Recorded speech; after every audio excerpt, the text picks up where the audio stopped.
2. Hello and welcome, everyone. My name is Jake. I am the GM, or as they call it in here, the Firefly of this crew. Yeah, it is cute. It is very cute. I like it. And I'm going to be running this amazing group through our first episode, our first session of Wildsea. If you haven't already, go ahead and watch the session 0 where we chat and hang out and we build the boat, which is actually very fun and very cool. I know we didn't actually talk about it beforehand, but does anyone have any announcements they want to talk about? I mean, Drax doing like 5,000 shows. Actually, I'm sorry. I know you're only limited to the hours of the day that exist. So Drac has 24 shows every single day. Yeah. I'm in one. I'm like the speed dater when I'm dating multiple people. I'm in one stream and I run off from a different costume, going to another stream. I just keep doing that for 24 hours straight. I love it. I can give my start us off, Drac. Why not? As Jake had mentioned, I am in very many streams and shows right now, which has been a pleasure. On Mondays at 3 p.m. 3 p.m. Eastern, over on Table Story, I'm in a game called Legends of Oscara, which is a ton of fun. It's a D&D campaign. We're on episode 3, so next week will be episode 4. If we're going to tune in next week, you're going to be jumping in the heat of some combat. So definitely check that out if you enjoy that kind of stuff. Obviously, I'm here after that at 6 p.m. Pacific or 9 p.m. Eastern. On Wednesdays at 3 p.m. Eastern, also on Table Story, I'm in a campaign called the Department of Unsolved Mysteries, or DUM, which has been a ton of fun. Again, it's like the Twilight Zone meets a town called Eureka meets Warehouse 13, all of that kind of stuff. If you love that kind of stuff, check it out. I think that's everything now, because the other game I was in actually had the finale last week, so I'm actually done with that. So only 23 shows. Only 23 shows. Which, honestly, Drac, I feel honored to be able to take some of those hours out of your life for you to join us here, because, you didn't hear it from me, but all of those games are just burning up time so I can be here eventually. This is my end goal. Look, Drac, I'll be honest. I am so excited to be your GM again, because it's been been a long time. And I loved the game that we were in and the direction that you took things. The choices that you made. You can just say I played a terrible person. Say it. It less that you played a terrible person and more the fact that you just allowed me to just do the worst possible things I could imagine to you. Yeah, because I was doing the worst imaginable things to everyone else. I feel like it was fair. Look, I got to put your mother in your brain. Okay, like there's nothing worse than I got to murder what a sentence. So My goodness. Well, what about you, Sam? How has science been this week? Anything fun and exciting? It's been very lovely. I'm still far behind on my YouTube uploads, but I'll encourage people to go check out the VOD over on Twitch for last week's episode of May Contain Science, which may or may not have opened our eyes to the true criminal capabilities of raccoons. Ooh, I like raccoons. We have 2 raccoons in my backyard that hang out all the time. We occasionally have our own visitors who may or may not be the purveyors of mushrooms to one ferocious puppy. No. Yeah. We have no evidence linking them to this particular crime, but circumstantial indicators have led us to continue our investigation. No. We're gonna get him. We're gonna book him. Never having shrooms again. Also, to answer some people in chat, Eliza will be joining us, but Eliza will be joining us a little closer to the actual start of the game, which will be around 6:30.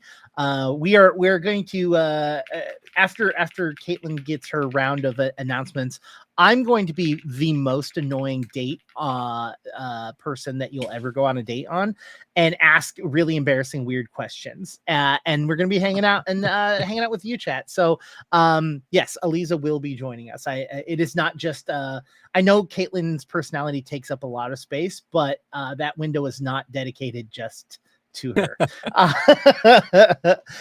Anything else other than shroom gathering raccoons, Sam? I'm so sorry. Was that not enough? No.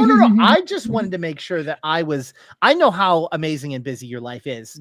Very similar to Drac with 24 hours of streaming. I know that there are 24 hours of science that exists in your life. So, just asking before I move on. That's true. I appreciate it. Alas, some science happens in meat space. Whoa. And so we don't even have announcements of announcements. Sounds fake, but I believe it, I guess. Also, Pretty Witchy. No, it is not called Tinder in Wildsea. It's called Timber. Caitlin, damn it. I would like to swipe no on this conversation. Caitlin, what do you got going on in your world? Well, this is why I like to go first, because it's always a downer. I can bring it back up afterwards. No, you don't understand. The question I have for you will bring us right back. Good.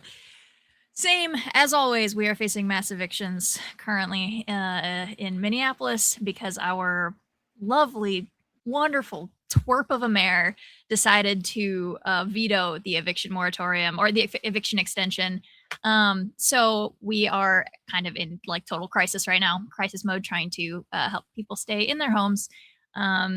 So the website or the URL keepmnhoused.com will take you to the Stand with Minnesota page where they have a bunch of rent relief funds that you can check out. There's still, I think, a few matching groups that are doing matching. But that is like the primary hub right now and the easiest way. If you still are able to give a hand or talk about it or toss some change, all of it is deeply, deeply appreciated. We have a couple of orgs that are like doing rent and like grocery relief for like hundreds of families right now, like individual orgs. And then there are multiple of those. So that would be very, very helpful. It's been really stressful here, but I was telling my beautiful friends before stream was that this is the first Monday in like a month where something absolutely horrible hasn't happened in my neighborhood right directly before stream. So I'm just happy to be here, be hanging out with my friends. And because I realized a couple weeks ago when Jake reminded everybody, I forget to talk about my own shit a lot because I'm very deeply emotional about everything that's happening here. So I can bring the energy up a little bit and say that I am one of the casters for the GeoGuessr Esports World League this year. So I am once a month, one Sunday a month. I am talking about the best of the best GeoGuessr players live on Twitch. It is in European time because I'm the one American on the European casting team. But it's been really fun and kind of exhausting. But I get to talk about GeoGuessr for 6 hours straight. So like, I'm winning overall. Question. I haven't watched the stream, but do they call you Yank? Like when they're like, all right, we're gonna. I would say as a Brit, I didn't know that Yankee was like a specific. To me, and I think most people outside the US, Yankee was just America. Yeah. Apparently it's like a very specific, like it's a team. I think it's contextual. I think it is correct that to y'all it describes Americans as such, and within America it has a more specific meaning. I don't know that it would necessarily be correct to prescribe ours into the more general context. Yes, so yeah. I mean, another new thing to me. I was like, we're all Yanks to y'all. It's fine. Yeah. Yeah. I mean, just think when women go, oh, men, right? Like, I don't go, oh, that's that's me. I go, agreed, men. Ugh, We had this exact conversation with all of my European crew before the thing. They were like, I know the individual Americans are like, fine, but God, America. And I'm like, dude, yeah, you're preaching to the choir. But Yeah, we did. I've not been called Yank, but they have, like, I'm Keebs on GeoGuessr, and so they go back and forth between calling me Caitlin and Keebs. And one of the casters, he's Danish, and so he was like, he kept calling me Kate on accident. I was like, just like heads, I don't like being called Kate outside of my immediate family. Like, and I don't want the audience to call me Kate. He was like, I'm so sorry. I will be on that. I will be on it. And I was like, you can just call me Keebs if it's easier. Like, that's what a lot of people know me as. And he's like, but Caitlin's a cool name, and I don't get to say it very often because it's not like a name over there. And I was like, that's so cute. As opposed naturally to Keebs, which I found to be quite popular in Denmark. Everyone here is named Keebs. But that was quite funny. But yeah, and then for me news, and also still GeoGuessr, is that I am deeply behind on my YouTube VODs. So this will. I got a new one up this weekend. I got 2 more that are locked and loaded. They're uploaded. I just have to make thumbnails, and I haven't done that. So I'll get those up eventually. Thanks to everybody who watches and comments on them. I have a lot of fun putting them up and making my goofy thumbnails, so I appreciate it. There you go. That make up for the past like month and a half where I haven't had a single announcement about myself. I'm scrolling back in that chat, Caitlin. It was like early December when you're first like telling me like you plan on like hijacking GeoGuessr and like getting in there because there's not enough women in it, and then literally the same month, December hadn't ended yet when you got the email that you're going to be a caster. You are that's right, ridiculous. I kept making jokes to all my friends. I'm like, GeoGuessr needs to hire me. I'm cool and beautiful, and there's no women on any of this shit. Let me in. And I've been joking about that for about exactly a calendar year, and then last December I got the email, and I was like, what do you what? Oh, I'm getting scammed. You know, this is a scam. Right? Like, that's what I was like, yeah, I'll take a meeting GeoGuessr caster guy, sure. Like, but no, it's real. It's legit. It's legit. And now I cast to like several thousand people live, and then like tens of thousands of people who watch it in VOD afterwards. It's crazy. That's awesome. And some people are really rude to me, and it sucks to be them because I'm getting paid to talk about GeoGuessr and they're not. But it's fun. I have a good time. So here comes the part of the of this date where I ask you all a question. Now, to not be so rude as to ask this question completely out of the blue and then not give you any time to think about, I'm going to answer the question, but I can't answer it as my player because I'm not a player. So I'm going to answer tonight's question as Jake and as my GM style. Okay. Okay. So the question tonight is, if you were an art instrument of some sort, what would you be? Some examples: pen, pencil, paintbrush, so on. Okay. For me, Jacob, I would be a Uniball Vision fine point blue pen. Now, the reason I chose that is because immediately you can't use me, like you can't be a left-handed person and use that. So immediately a huge chunk of people immediately out of my life, right? You want to be on the right side of things. You have to be right-handed to use it. It also takes a while to dry, so you can't write something quick and close it. Very similar to my memory. It has to sink in. If it doesn't sink in, okay, you really thought about this. It's gone forever. Okay. All right. So that is why I say that I am a Uniball Vision fine point and blue specifically, because there's something about like once you've gotten over all of the things and you've spent the time to get to used to this pen, no pen will ever compare. And I feel like the people that get close to me are like, I feel like most of the people that get close to me are like ride or die. And I'm like, I don't know how we got to this point, but like, I feel like y'all are ride or die. And this is amazing. You know what I mean?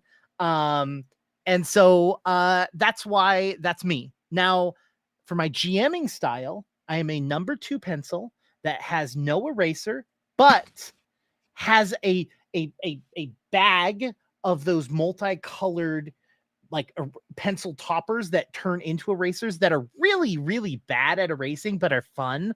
That look like little triangles. The reason for that is because nothing is in concrete. Nothing is permanent. And everything is negotiable. So anything written down that has happened can be erased and changed. So there you go. I have that is my answer. And I'm curious if anyone has an idea. Caitlin's ready. I do. I have an answer to this, and it's not because I thought about it while you were talking. It's because I literally already have an answer to this question. As of from college, I have an answer to this question. You know those like pens that are like you get them at like a Scholastic book fair, and they're like You're gonna say the same thing I'm thinking. maybe they're like the the width of like a hot dog. And they've got all Yeah, the I'm thinking the switches same along thing. the side. You know exactly You what know I'm talking about. Yeah. I'm thinking How much different colors in it. it? Because I literally can't only do one thing ever. I will blow up and die if I have to be one task or one thought process or one project. Also, they break so easy. And so do I. Physically, No. mentally, fucking steel trap. I'm great all the time, no matter what. But yeah, they are cheaply made, and they are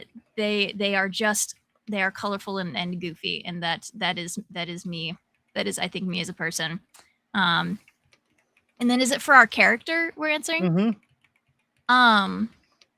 A like ink quill pen made out of a feather, but like actually made out of a feather, but not like by somebody who knows how to make a quill pen out of a feather, by like somebody who like found a feather and was like, I bet I could put a ballpoint pen cartridge inside of this feather and like make it work. So it's like a long dramatic feather with like a ballpoint pen inside of it instead of like actually like fletched properly and put with like a real nib and stuff. Yeah, no, that's I love it. Love that. Okay. You can take it too. You might have different reasons. No. I think because that was the one I was thinking immediately. When I really thought about it, I think I have another one. I think I am an adult coloring book. Specifically for adults. Where there's like either things that are not safe for work or things that are just simply 18 plus and like kids shouldn't be seeing this stuff.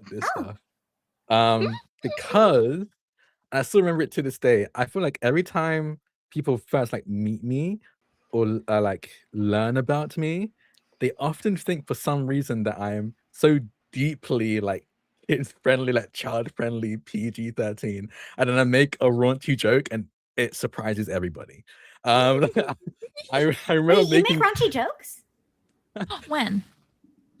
I guess I need to do it more so people could realize that my actual reputation, my actual personality. Yes, you should relaunch the raunch. I should.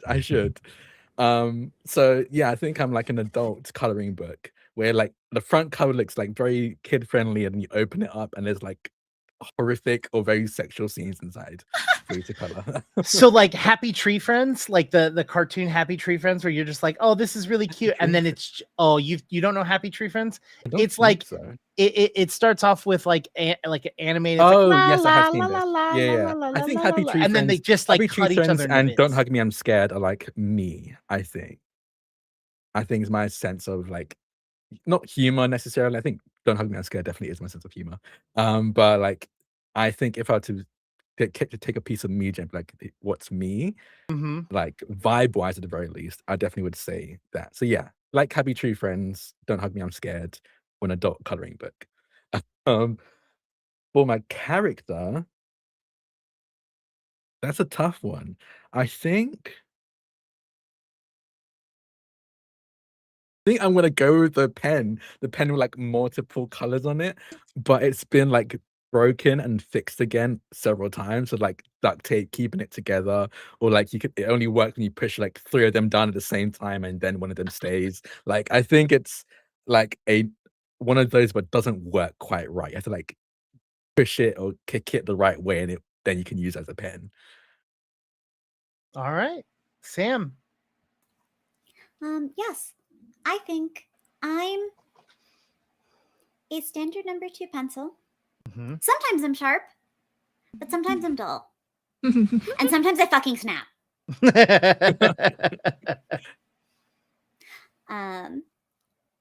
And I think my character is pendulum painting. Yeah. Not the most usual and capable of doing some really cool stuff that is somewhat chaotic and unpredictable and occasionally a whole mess.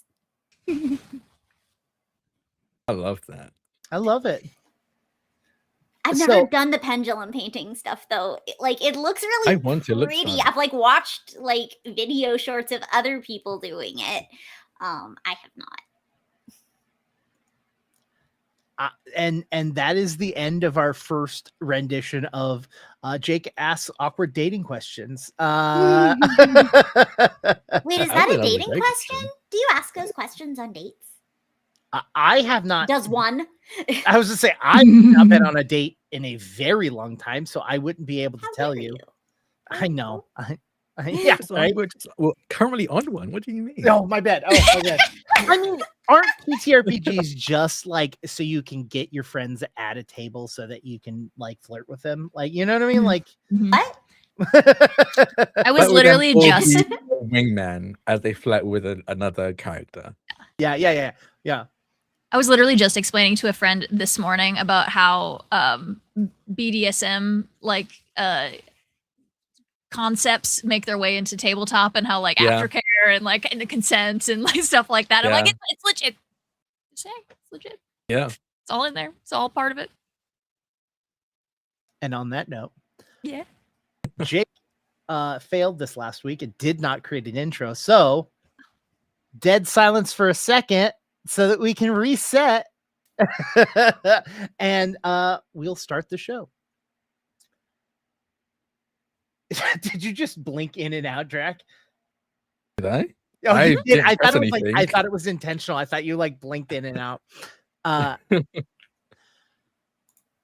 We see a ship out at night crossing the tree line. Some of the crew singing "Blow the Man Down" in between talking. Yes, that is a sea shanty, Caitlin.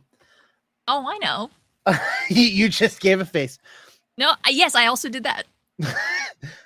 One man smoking a corncob pipe as he talks to another sailor. It would be beautiful if you didn't realize how far away from absolutely everything we are. The other man looks up, staring at the sky, no lights nearby, just the beautiful uncut sky above them and miles of tree below them. This here parts are bear parts. What do you mean? Well, bear territory. We have to be real careful. Well, we have to be careful everywhere. Yeah. But bears are a special breed. Okay. Well, all we got to do is go to Fox Loft and drop this off, and we can go wherever we want. We've got enough to make us. Yeah. But I'm real worried. It's worried about what? About the bears. Silence as the two men sit there admiring the sky. The engines pumping as the saw blades cut over the trees. We find our crew just after searching for their next tip. Ended up being a dead end, nothing to be found. And after a couple days of bad luck, of bad weather, finding themselves out a little bit further than they originally planned. You, the crew, are really in need for some luck when you spot it. A ghost ship listing on the tops of the trees, unmanned, moving back and forth. Who do you think out of the crew would have been the one that discovered that ghost ship?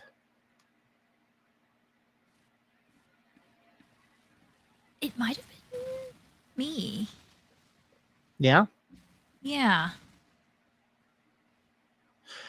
You see a ship wood with two large saw blades to the left and the right.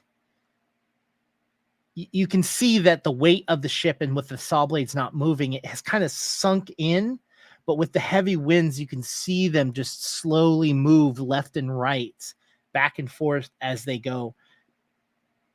Nothing on the ship itself is moving other than the tattered ropes and loose clothing, but you can tell that there is no one on that ship.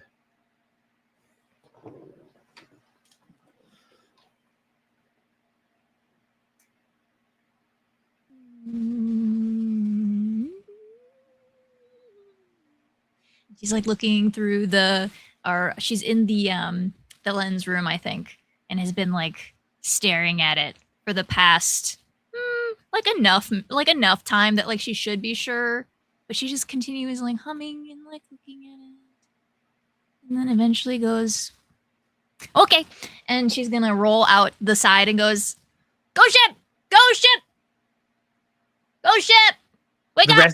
The rest of you hear this. Caitlin, why don't you describe to the audience what your character looks like as they are rolling out and running across the ship? Okay, so her name is Lolia, and she is a Mothrin, which is sort of a moth-esque humanoid.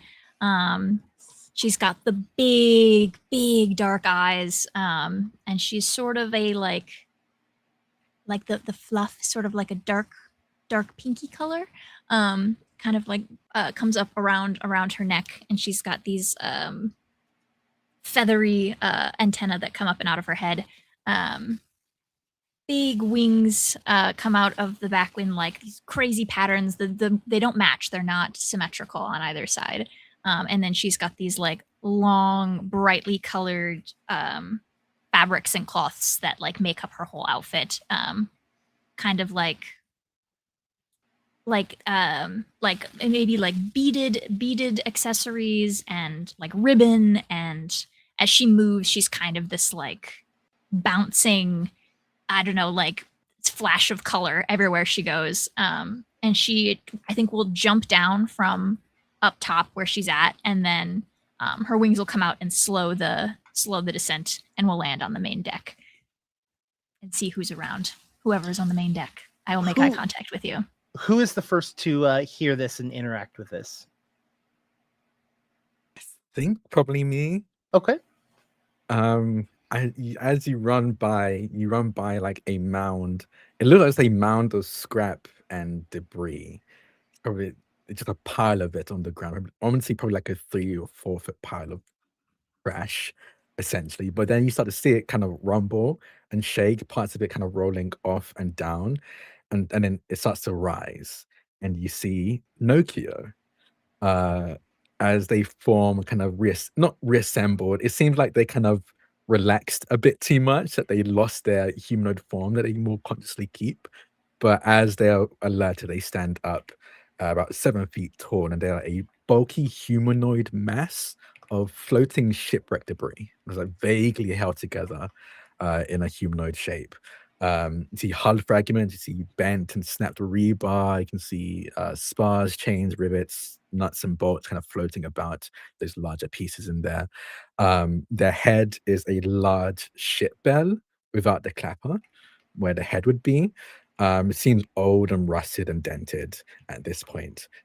In their chest, covered and kind of being orbited by these smaller fragments of shrapnel, is a tarnished ship lantern, long since been cracked open. The kind of door in front of it is open wide, and inside of it you can see maybe 2 or 3 glimmering lights, so probably fireflies, kind of just chosen to live within Nokia. And as they move and I think take a step towards what's your character's name, you said? Lolia. Lolia. Okay. As they take a step to Lolia, you kind of hear the grinding and kind of bumping of the debris and fragments that make up their body. As I say, ghost ship, as in specters and ghosts, or abandoned ship. abandoned ship, but maybe ghosts. Oh, Maybe ghosts. we should. Be cool. We should check it out then. Yeah. Where's everybody? What time of day is it? I forgot. This would be probably morning. Everybody, sleepyheads, wake up! And she's gonna kind of like jump back out and around and try to find her other crewmates. Sam, this is probably where you would come in. Yes, I'm near the stern of the ship, just looking upward at the sky, and honestly not the most engaged in surrounding circumstance.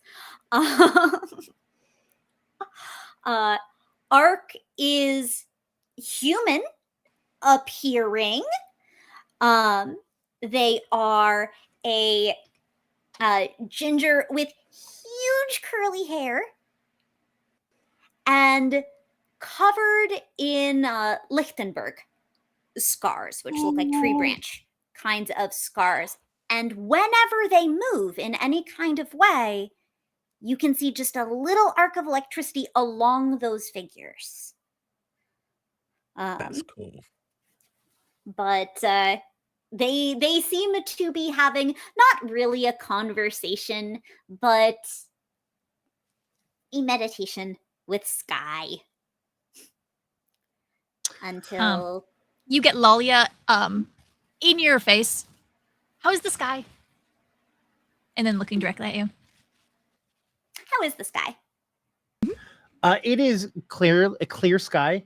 In fact, the previous night, if you were looking up, it was a beautiful, beautiful, clear, no cloud night. The stars were bright and beautiful.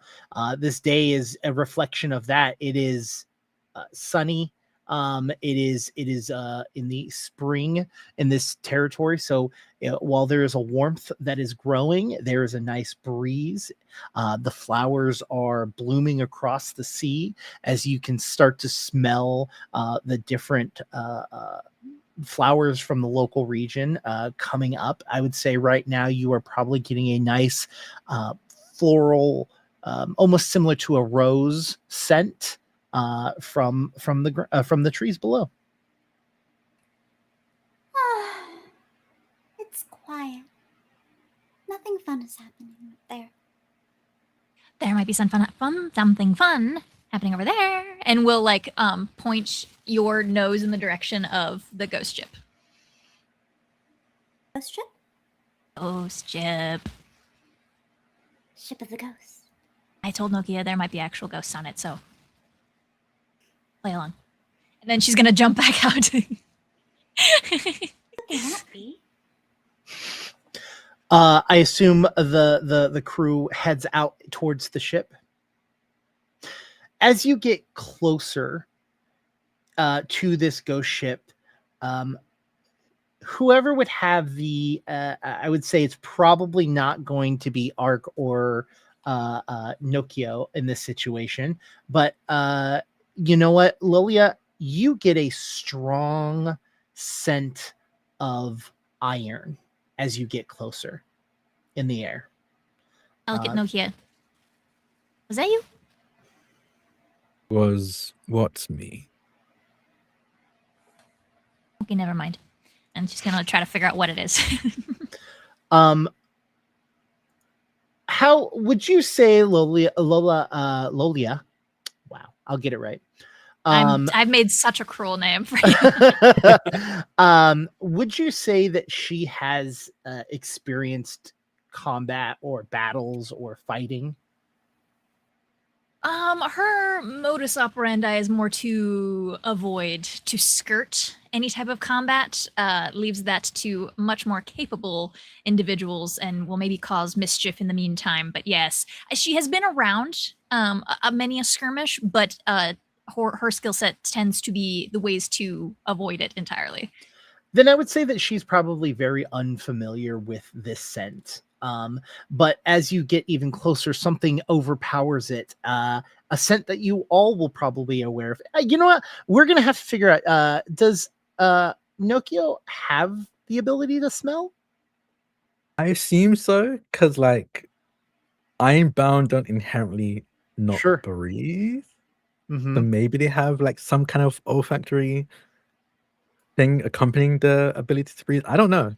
I'm Some honestly kind of fine with chemosensory capacity. Yeah. yeah. I would say that you all get a very familiar scent of scat as you get closer. I see. As I smell this, I then turn to Lolia and go, "No, that was not me." How are you all as you get closer to the ship and you are close enough to interact with it? How are you all going to, or like, are you guys getting on the ship, or are you just inspecting it from afar? Well, we should certainly see what we can see first. Okay. Who would like to make that first roll?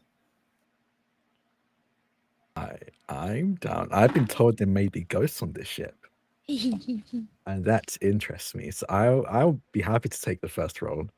Okay. How would you like what edge would you like to use in this situation? To me, sharps makes the most amount of sense, but instinct could also work really well for this. I would, yeah, I'll go with instinct. Okay. Instinct, do you have yeah. any skills that would work in this situation?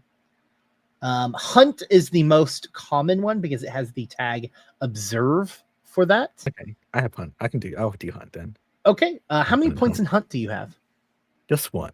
Okay, so then with one edge, that is 1d6, and with 1 point in hunt, that is a second d6. Now, I would say maybe not in this situation, but in other situations that are more crucial, you can also use ox points to increase that that pool even more. So your pool is currently 2d6. Yeah, I'll roll that. Also, for anyone watching, I promise I'm not going to do that every time we roll. I where I explain how everything works. Yeah. No, we appreciate it. I have not played this game before, so If we're ever going to do it, I think the first roll of the series is probably a good time. Yes. You know, I just feel like as someone that avidly watches ghost hunting shows, and every time they say EVP and then they have to stop the show and explain what an EVP is, just gets really, really frustrating for me. So I'm just trying to avoid. Yeah, I guess that's fair. I rolled a 3 and a 5. A 3 and a 5. Okay, so we only care about the largest dice unless it is 2 6s. So with a 5, you have a conflict. So you are going to get what you're going to get a piece of information, but you're not going to possibly get the key crucial pieces of information, or there might be a consequence to the action in which you're doing. You take a look on the ship, and as Lolia explained, no one on the ship. You do see tattered clothings, streaks of blood on the deck of the ship. What you would be able to observe is when Lolia got that whiff of iron, there's a large amount of iron within blood. So you are just getting that scent. Oh dear, Lolia, could you see if we have a some kind of medicine kit, bandages, anything? I see blood. Oh, I have a feeling that if that's the case, there might not be any medical aid to be given that is going to be helpful at this point. Let me look at my Shatter ship sheet. Do we have medical equipment on our ship? We don't. Nope. No. Doesn't matter anyways. I still say all of that. How are you all? Are you going to latch onto the vehicle or onto the ship? And if so, how? We have the hook on our crane. We can hook to a side railing on their ship. Okay. We get close. Yep, you get close. I'm going to say because it is fairly calm, I'm not going to make anyone roll for the ship in this situation. You guys gather items off of broken ships all the time, as that is your side hustle at the time. So this is a fairly easy thing. I am not going to make you roll for this in this situation. Who is venturing over to the boat? That is the more interesting question. Lolia, all right. Also, definitely. All right, Nokio, and Ark. So all three of you, great. The three of you skitter over across, and you get exactly what Nokio was describing. You see tattered clothing. You see streaks of blood. That scent of scat. You all can very, very much. Yes, Ark. Oh no, I was just. Yep. Please finish. You all can very much tell this is bear scat. This was a bear attack. Are there any spirits around? No ghosts. Not that you can tell. Could one tell if one had ghost sight to be able to clearly see spirits in the spectral realm? Yes, you would be able to. I would say in this situation, you're not seeing any spirits. If you had that ability. Yes. I will turn to Ark. I think despite having no facial expression, you can tell there's like a look, quote unquote, of hope as they turn to you, but seeing as you're not conversing with a ghost, they slouch their shoulders. Okay, well, I guess there is no ghost. At least not up here. Maybe somewhere else on the ship? You could maybe check below deck. So we should be careful. If a bear attack happened here, there may be bears around still. Bears! I don't No think response. There's any here.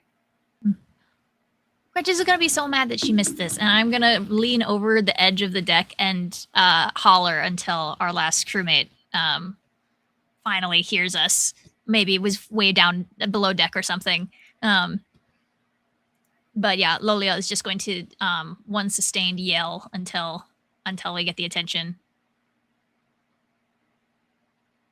of Alisa. Hey! Hey, y'all see a corsair lady come up behind you, wiping the sleep out of her eyes. She's wearing a really dark navy blue, very kind of old, dusty, like it was in a trunk for a long time and someone just took it out, but a little dust still kind of settled into it. But it has like epaulets and it looks kind of fancy. Her hair is pulled up into a bun and then like sprouts out like a fountain, and brown skin. She has some scars on her face, and you see her kind of she has like her blades and swords and things hanging from her hips. She's human. She's human, yes. Her name is Gretchis. You would know this, but you may have just met her. I think y'all just met her like fairly recently. And she kind of like saunters up to you all. Sorry. Good morning. Good morning. Good morning. Ghost ship. Ghost ship and bear ship. You see the three of them leaning over the edge of a different boat. Yes, we're like up against your boat. Oh, wow. Oh, I didn't even realize. I'm asleep still. Hi. antennas. Hi. So it's a ghost ship? Yes. It seems like, at least so far, there have been no survivors. We're still looking around, though. Attacked? Bears. By bears. Mhm. Oh, great. Yeah. Bears. Would you like to join us? Yeah. Slaps her face a lot, like really hard, like it's disturbing. And then she hops over onto the other deck to join you. Ooh, what is that smell? Ooh. Yeah, it's not a pleasant smell, as it is a mix of blood and scat. It is not a great smell whatsoever. But you know what does smell better? Salvage, which is exactly what you all need. You being a little bit further than you wanted to be and at the end of a dead end rope, having some sort of salvage is going to be beneficial to at least getting you back somewhere. Who's venturing? And let me give you a little bit more of a description. You have a flat top of this boat, a single captain's quarter door towards the back with this is a very traditional, like almost pirate-esque ship with a steering wheel at the very top. And there is a staircase that goes down below deck. Everything else is pretty plain on top of it. I mean, there are 2 giant chainsaws to the left and right on the tree line, but top wise, not that exciting. Is there any particular way that the blood trails? Funny enough, most of it is trailing off of the boat. Ooh, off of the boat. What kind of way? Off the edges, off the sides, you can see drag marks of blood up and over the railings on the sides. You could assume that bears are probably not going to sit there and eat all of their food in one sitting. They're probably going to eat what they need to and gather and bring back to their den. Or if they have cubs, they would bring that back to them. So you understand that the majority of whatever was on this boat, food wise, is probably going to be gone. We should probably document that these parts of the seas are frequented by bears. Would that be useful for our research? Yes. Jim, I have on my moth person a many-folded chart. Can I use that to make notes about things we have learned in our travels? Oh. She pulls out this like brandishes it like it's like something more dramatic than a bunch of parchment, and unfolds it and keeps unfolding it and keeps unfolding it and keeps unfolding it and has to like kick part of it to the side and pulls up a pen out of nowhere and will start making a little bit of notes before she folds it back up. You have no idea how she knows how to fold it back up because some of it's like not even like square, like there are triangular bits in there, and she just completely folds it all back up and slides it back away. Yeah, you take a look at your map and you write down what piece of information is crucial here that you would like to write down. That we encountered very clearly very dangerous wildlife here, specifically bears. Okay. Or we didn't encounter. I would say that that dangerous or aggressive bears were encountered here, not necessarily that we encountered them. Okay. Note taken. I have added it to my my notes as well, that you have that piece of information. What are the 4 of you going to do once you have gathered that piece of information? Captain's quarters. Snooping. Stuff. Who is leading that entrance? Is that you, Ark? Sounds like it. Ark, as you open the door to the room, you get bombarded by scent and smell and sight. Immediately, the first thing you notice is a large brown bear sleeping in the corner, full like cartoonish, just chest raising and lowering as it's very in depth as it breathes. You can see that it is actually laying on what would be the captain's bed, laying on what would be the captain's remains. Oh, nice. I'm going to stop, and I'll leave it to anyone behind me whether or not they run into me about that. I will run into you, and that's terrible because you just hear clangs of metal and debris grinding and rubbing against each other within them as they stumble back. A question. Mm-hmm. Nokio, are you how conductive are you? Oh, I've got so much iron. I've got everything that a ship is made out of. There is some of that in me. What happens when you run into me? Mm. Because I think it probably happens to you. Yeah. You shock the person behind you is what happens. Yeah, I honestly think like it goes through me. It tickles me. I think every time we like made contact, I've always let out like my best approximation of like a little giggle as it like kind of tickles. But whoever is near me within the vicinity, it jumps from me to them almost every single Yeah, because time. it would go right through you to something that Lolia poofs up like static shot, like static. I will also add to that, and we can get more into it. That effect, as you have been traveling for a little bit of time together, that effect changes based off of how stressed out Nokio is.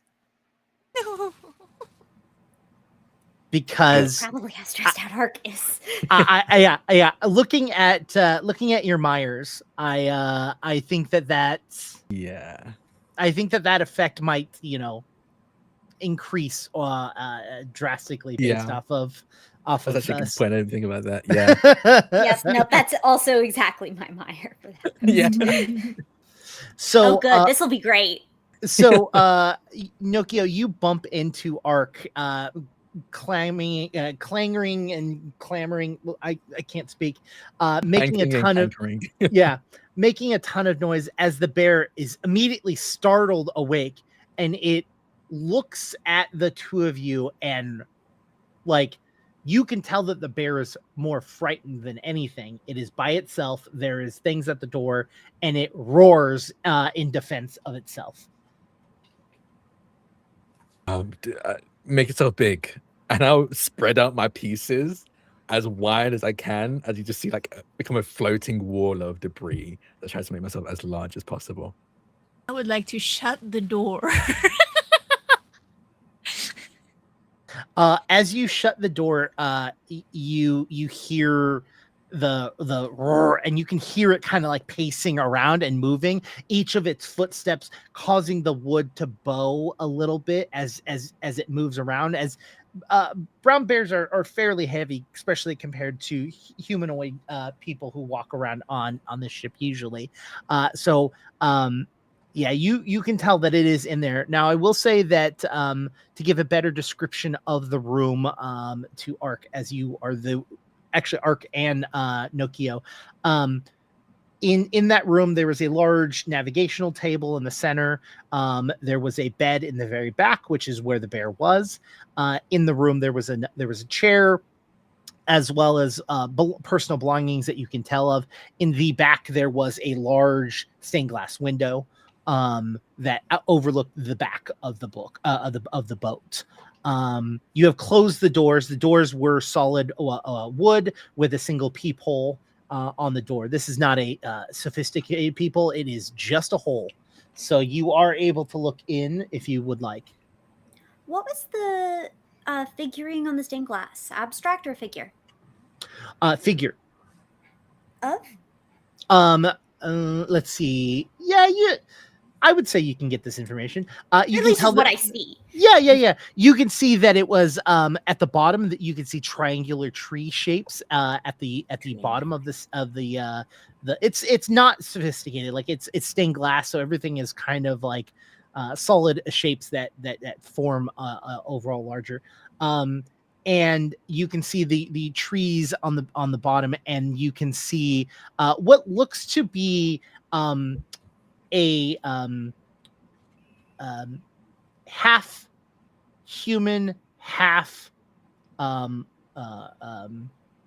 a satyr. You see a satyr. They're goats. Thank you. That's what. So you can see a satyr, which in lore of this is basically the equivalent of a mermaid, what we would perceive as something that is beautiful and is wonderful and can be both lucky and absolutely horrible, depending on the circumstances in which you come across them. So yeah. Do Do we we- risk continue looking around? Yes. Yes. I would look. Okay. I want to look for how to get below decks. A way up. There is stairs that will lead you below deck. I will stay on this deck. Are you guarding the door basically? Yes. Okay. Do we hear any sounds from the bear? You can hear the bear moving around, rummaging, and like once you have closed the door, like it's looking for another way out. Okay. It does not want to confront you. You are a group of people. It is by itself. It is probably fat and happy. It does not want to fight. Okay. It will defend itself if it needs to, but it does not want to fight. Question. Did that door open inward into the quarters or outward onto the Out deck? towards to you. Cool. Perfect. And it does have two handles that are like U-shaped. So if you would like to U-shaped, it's Sam-shaped. So if you wanted to jam something in the door, you could to better structure across to defend yourself a little bit. I might wait until my compatriots get below decks before we attempt any unbearable interventions. Sure. Who all is that? Everyone else going down? Is that correct? Yes, I'll be going down as well. I will. Okay, I have a question. Yeah. So I have one of my aspects is a companion. Mm-hmm. This ship-sized symbiote, but I've kind of just flavored it as being a part of me, part of my essence. And essentially, I can use part of my body as a companion. So can I leave? I would like to leave my arm, like a rebar that would count as like a companion, so that if anything happens, I would know. Sure. Okay, Do you so want yeah, it to? I will say I will allow you to flavor it. Would you like it to be like a body part, or would you like it to be like a mini you, so that it has eyes, ears, mouth, like it can communicate, it can move around, you know what I mean? Like, yeah. Would it be a Like transformer? just a pile, like a heap of trash. It gets left behind us. I think I just want it to be a heap of trash because, like, I'm also. So another thing is I'm anchored. So I have like some kind of spiritual entity that inhabits these pieces of debris to give them life. And I don't think I can split that essence in a way that like both of them are going to be sentient. So I think it's like I leave a pile that's like, what's a good equivalent? Comparing like, the equivalent of having a raccoon companion. Like, hey, here's a raccoon. They know that they can maybe get a message across. At the very least, tell me when something scary is happening. I can tell when they're scared. But they not won't in the listen kind of to- way that gives hallucinogenic mushrooms to anybody's pets. Yeah, not that way. Not not. I just mushroom wanted to dealing, assure. okay. I imagine it very similar to Wednesday Addams and cousin and the Thing, right? Yes, the hand. Yes, exactly. That's exactly it. Like some people might be able to communicate with it, but most people, like right off the bat, may not be able to figure out what their like ticks and screeches might be. But you do, and it has the ability to kind of control itself. Okay. Yeah, all right. That's actually a way better description. Yeah, thing. It's basically thing. So I'll leave a pile of a pile of nuts and bolts kind of leave the orbit that's around like my entity and like congregate and kind of just leave a pile next to Arc. And I assume we've done this before, but I will say let nuts and bolts know if anything goes wrong. And then I will down with Lolia and Gretches. Okay. The three of you head down, and as you move further down, you still can hear the bear moving now above you, and small bits of dust and debris coming down through shafts of light from the captain's quarters. You can see stuff come down and its shadow move above you as you move down further. And when you get down to the bottom, Nokio, because you're the first one, you see it. Payday. You see a pallet of copper and iron bars.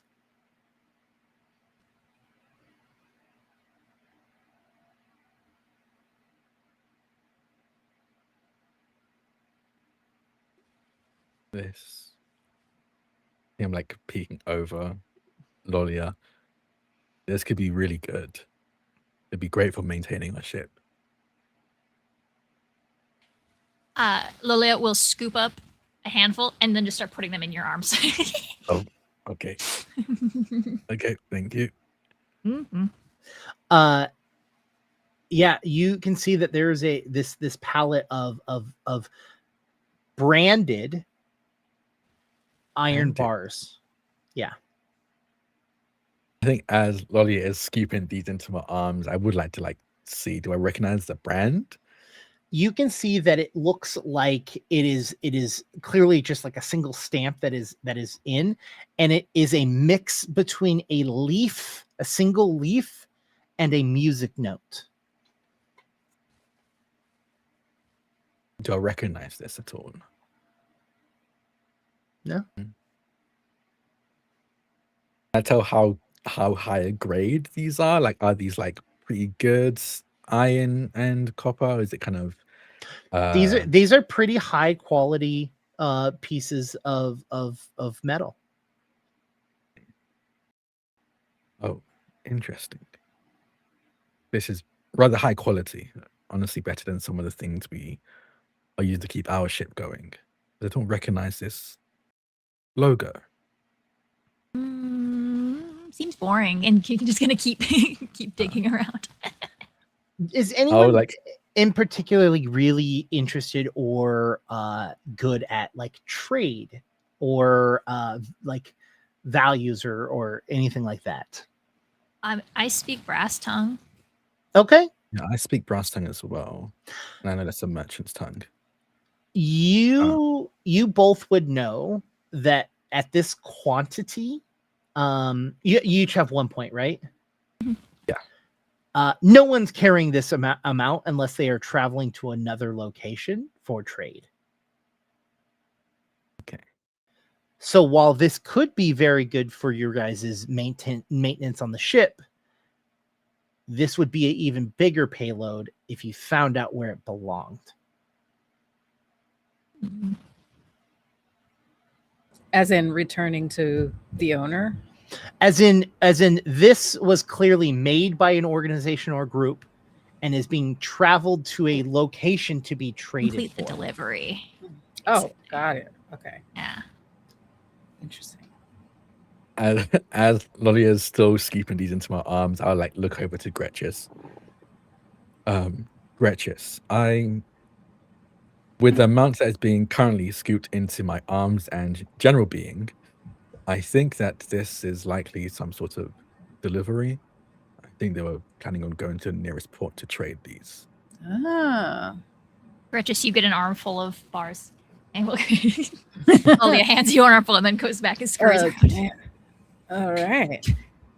You can deposit them upon Nokio if you want. I feel like every so often you drop a bun and one of the bars kind of gets lost in my being. And Yeah, that works. Dump them me. all onto you then. Oh. Lolia is excited about stuff, so I'll help scoop more bars onto Nokia. Do we know what this means? Leaf music note? I don't recognize it.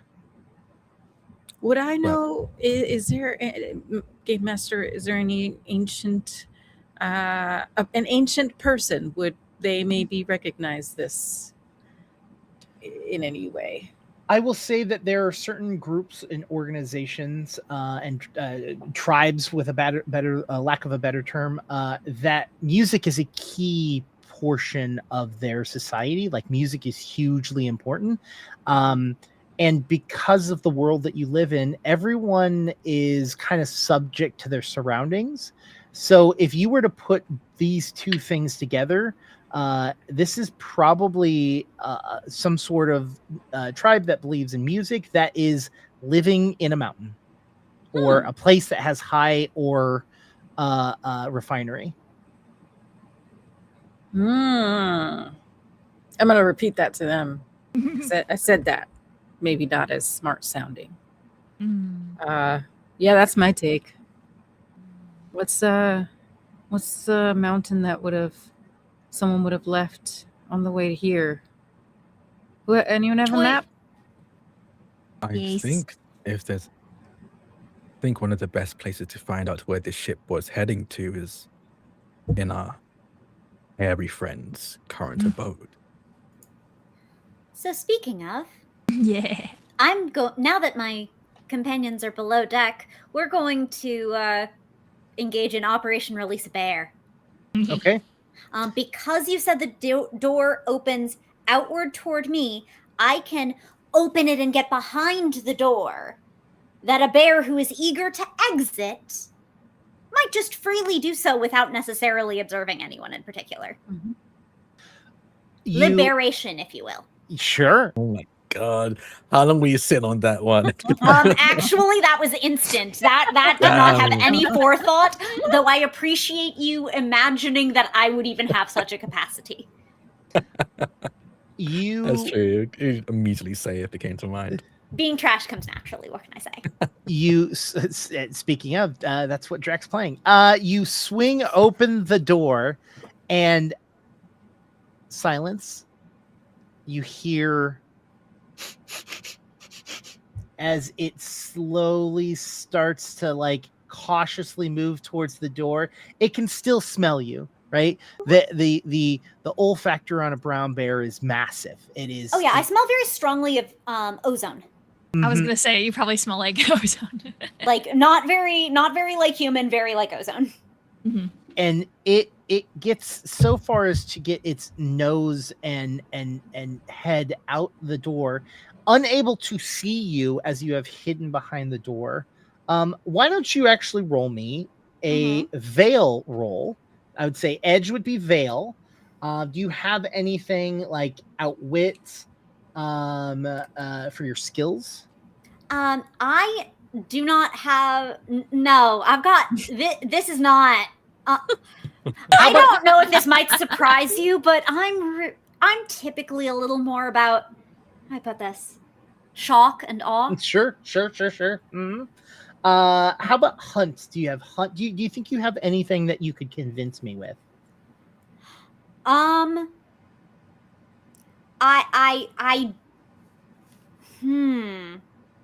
Could I convince you with tend? Tend? Heal, calm, soothe minds of both beasts and fellow teammates. Communicate Maybe with I bears. can be good vibes. I will give you that. I will give you tend.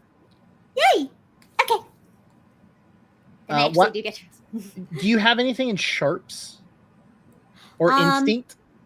I do have instinct. So why don't you give me a instinct tend? Perfect. That is actually very. Thank you. That's my best roll. I am not the GM that is going to be like, you have to do. I want you to succeed. The dice will tell the story. Succeeding. You said there was something if there were 2 6s? Yes, you get a triumph actually. Yay! So you get a double or a twist if you have a 2 6s. So a twist or shout. Twist and shout. Twist and shout. So you got double 6s, is that correct? Yep, 6 6 2, so. Awesome. Okay, you the bear The bear recognizes that you are there and sees that you are trying to release it. And the bear kind of just gives you a, huh. You see, like, bears don't communicate the same way as humanoids do. They don't have the same capabilities with vocals or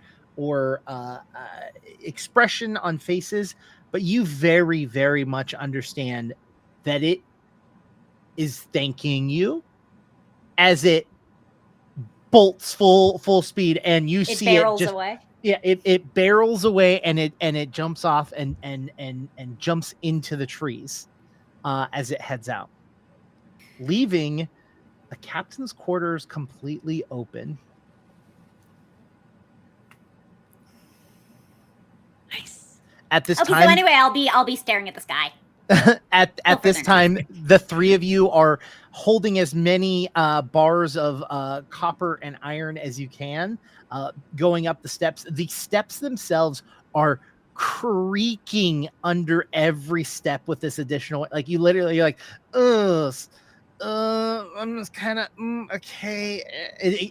You can see it bow below your feet. Maybe we should have spread that out. It is okay. I think it will hold for long enough. Can you climb up the stairs on all fours? I suppose, technically. And you'll see, like, some of the debris within his mass kind of shifts in the position, and it gives them an extra some extra legs. So they have now 4 legs and arms. I don't know if it would help much, but I suppose it would spread the weight. I'll continue going up. I don't seem to be. I'm not too stressed about this. Just don't worry. Great. Gretchen I'll get this stands onto our ship. as far back from that staircase as possible and just watches. You're doing great. Thank you. In I the appreciate background, the encouragement. Lalia is like digging for junk. Like there's just like things flying as she's like throwing and digging and looking for stuff that's cool. Are you staying down below and looking for more stuff? I have, yes, the whole time. I have been. So no, let me give you a description of what you find and what things you can see. That they had a few barrels of drinking water that has since been tipped over and is all across the floor. You can see that their rations have been heavily rummaged and gone through. You can see that the quarters are tight and cramped down there for what seems to have been a crew of maybe 10 people. You're on a standard ship, so you're looking at 10 people filling this standard ship size, which it could double that amount, but it was not built to have the amount of storage that it is. So everyone is in a slightly smaller space than usual. This is a transport ship that wasn't supposed to be a transport ship, you find belongings to other individuals that are down there. You find clothing, you find bedding, you find cookware, which all could be traded. Fashion is a thing. Why don't you just roll me 2 d6s and tell me what your highest die is. Decent. Wait, no, let's do this one. Choose my dice wisely. 2 5s. 2 5s. You see something mixed in with the personal belongings that catches your eye, almost like a mirror. Oh, yes, I am attracted to sparkly, shiny things. How did you know? You reach into what seems to be someone's bag, and you pull out what looks to be a circular mirror with a hole in the center. And when you flip it over, you see a yellow humanoid cartoonish shape of someone like this, and letters written on it. The letters on it say AOL on it.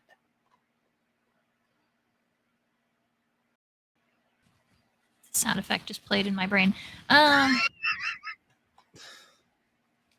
Is it like compact mirror size, like small and handheld? It's a CD. It's a CD. It's a it's CD. it's an AOL CD. CD? Yeah.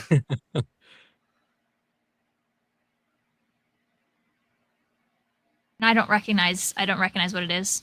Do you have any connection to pre-verdant technology? I mean, outside of being a dredger, like, unless it's something I've come across before, like this is like her whole thing is like looting ships and finding. I mean, you've seen pre-V technology and pre-V things. This looks like that, but I would say you don't understand what AOL is or the. But I can identify it as pre-variant technology. Pre-V, you can just call it pre-V. It just makes it easier. Okay. I like that it's shiny though. Mm-hmm. It can be used as a mirror but when you look at it with the mirror side, you can see yourself with like streaks of rainbows. Yeah. Oh, I'm keeping this one. I like it. So, Put it in my own bag. Can I roll to see if I recognize it? Sure. Do you have any sort of pre-V anything? Just my bloodline, which is ardent. So if you want to roll, I would say sharps would be a strong one for this. Logic, wit, planning. And for a skill, I don't have sharps. I thought, why don't I have sharps? I don't know. You tell me. I mean, you have them all over you, from what I understood. Exactly. I thought I did. Maybe I misclicked. And this is a thing I will repeat. I may give you something that I view as the most common option of like edge and skill, but anytime I give you something, please feel free to convince me of anything else. I might say I might say no. Like in this situation, if you say tides, I'm gonna be like, oh, actually tides might work. If you say teeth, we roll tides. Roll tide. If you like, oh, tide. Actually, tides might work too. There's well, I'm not sure about edges yet, but sense for your skill. Mm-hmm. Detect, initiate, react. Why don't we just do this? We haven't done it so far. Why don't we use an aux point and just give you a dice off of that? How's that sound? Yeah. Yeah. Yes. Yes. Let's see. I think Eric sent it to us. I can scroll on up. Who wants to roll a dice? Let's see. 3, 6, 9. Who wants to roll a D9 for me? What's the math on that? 9. Dang. Oh, Sam got to it. 9. Sam got it. How many of which dice to get a D9? 3. Wait, sorry, never mind. You could do, for instance, like a 3d6 kind of thing. I decided I would roll a d10. If it hit 0, I would just re-roll as a non-roll, and so that yielded 9. But I think if you wanted to just do it in a single roll for something, you could probably do like 3d6 and then divide each d6 by 2 kind of idea, and then sum them. Mm-hmm. Sam, did I hear you? You got a 9? Correct. Okay, so that's going to be this aux point. This roll is going to be thanks to Leo Ambermain. Hey. Thank you. So Leo Ambermain is going to give you a 1 additional die on this. So let's say, is there a skill you said you wanted to use? So sense. The first one says honing one of your senses to gather information. All right. I might change my opinion on it later, but because we have an aux point, I'm going to say, yeah, sure. It also says use sense to push your awareness of the world past its usual limits, both in terms of environmental awareness and social understanding. I don't know. Okay, so 2d6, that's your pool. Okay.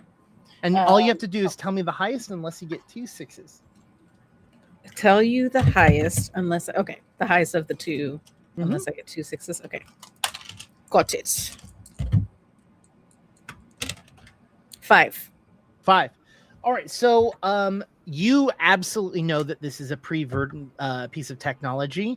You have even seen some people trying to use these things in these big plastic boxes with screens on them. You've never seen anyone be successful at it, but you know that this is a form of like a digital book or digital technology of some sort.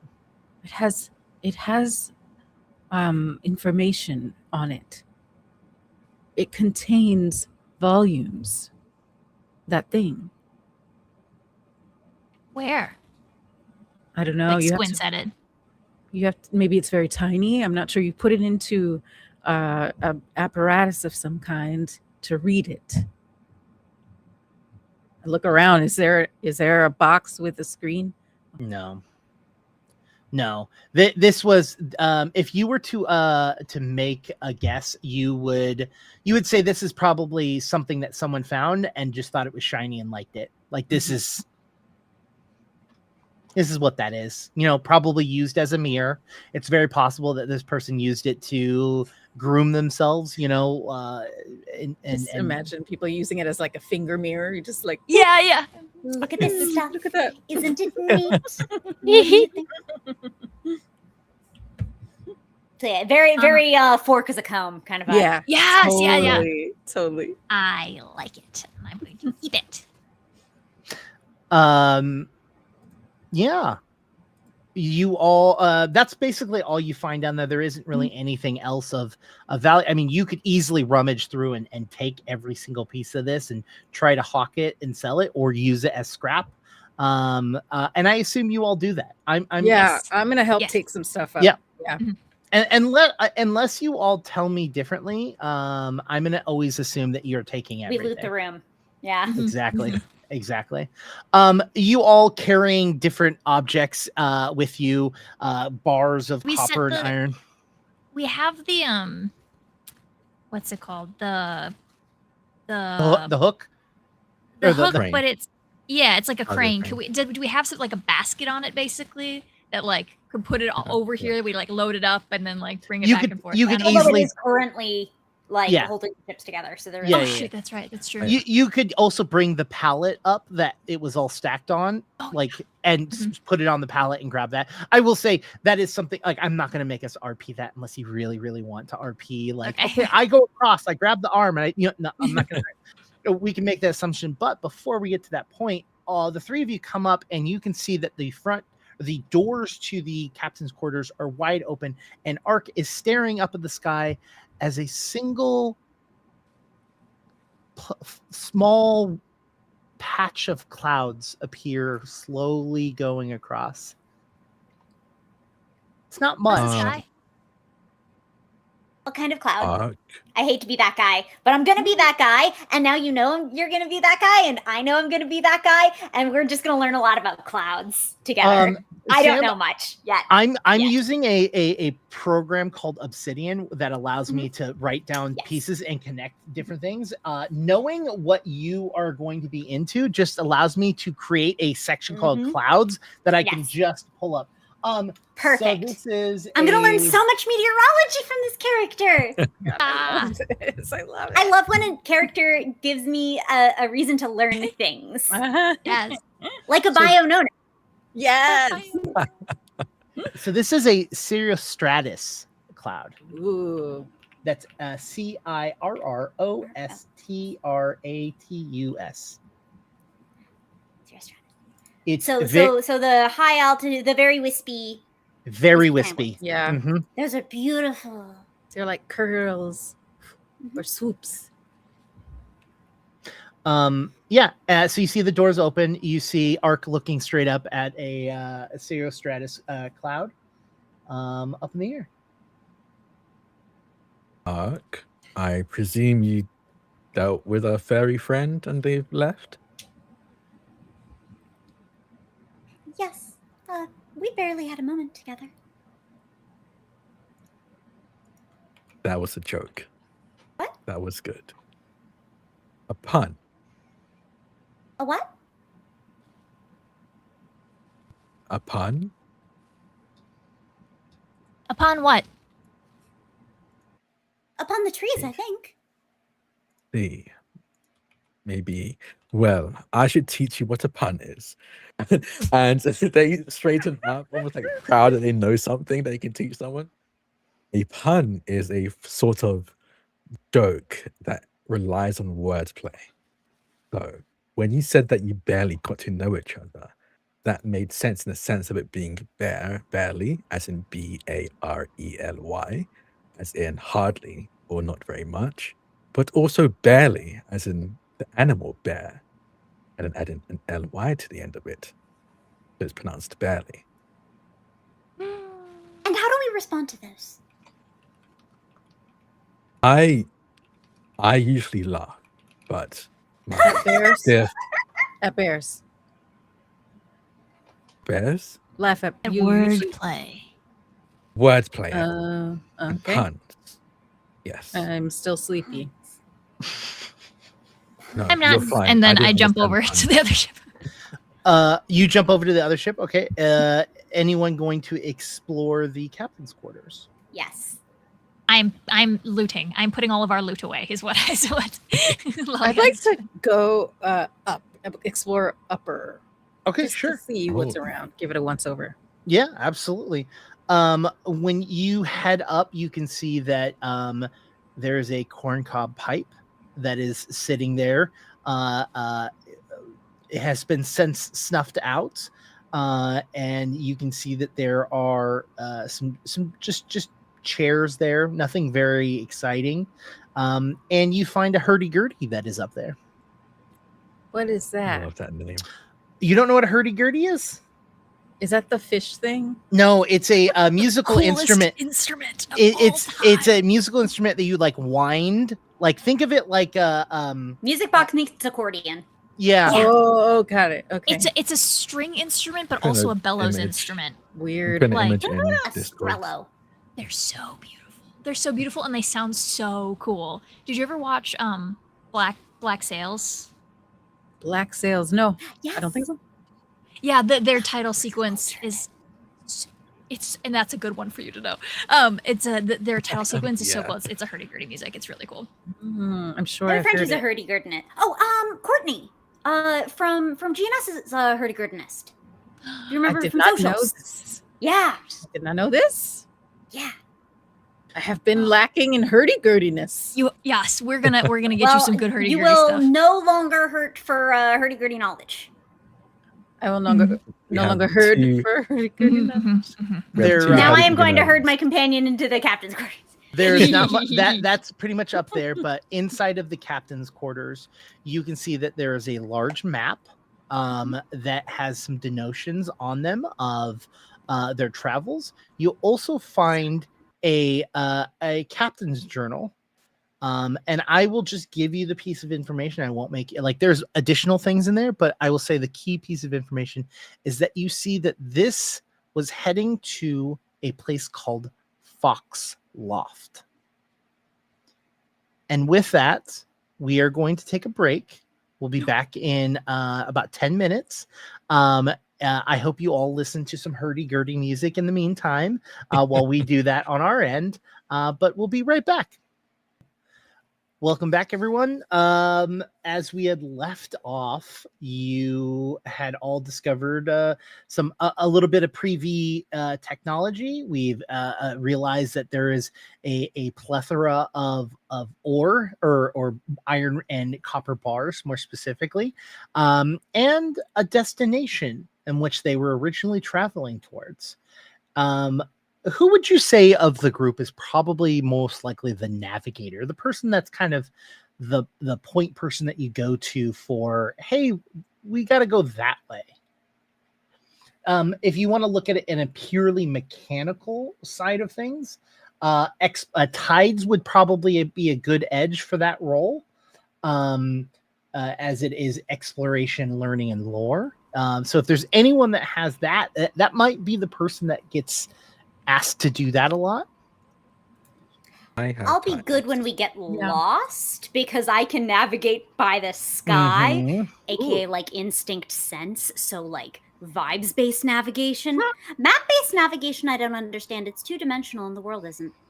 I forgot. I have lurid cartography as a trait, and I also have tides as an edge. So I'm the cartographer. Oh, yeah. I forgot that's why I picked. I have 2 charts and maps in my resources, as well as I have tides and I have a cartography trait. So it makes sense that you would be that person, that the navigator of the group. That makes sense. I just for a record, I have tides and a stolen star chart. Ooh. So are it we seems team like we're good. navigator? Yeah, we're Yeah. like covered in many different layers of navigation. Yeah. Oh, perfect. This is great. So Ark, are you giving, I mean, I assume you're going to give this information to the rest of the group as you are the prime person to discover the journal and the maps. Oh, yes. Other people are much better at reading the cartoons and then translating that into world. I am curious if there's anything on the smooshed person, though. Why don't we do a luck roll for you as well? Why don't you roll me 2d6 and tell me what you get? Of course.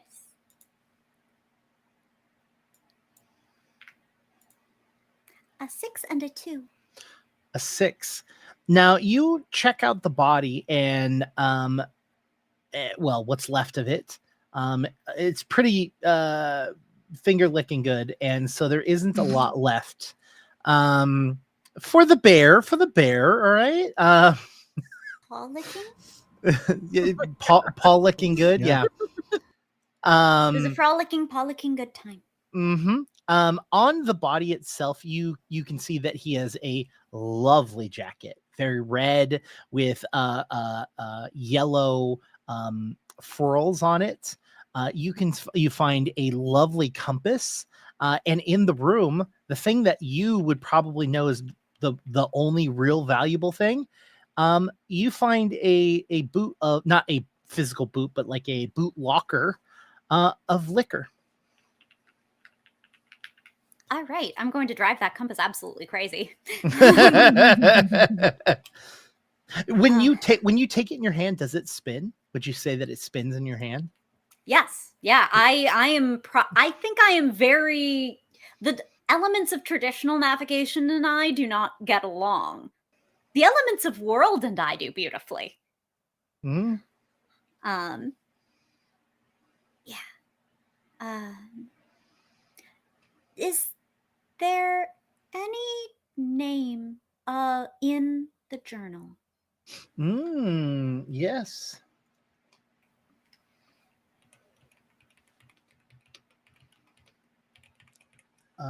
Give me 1 second.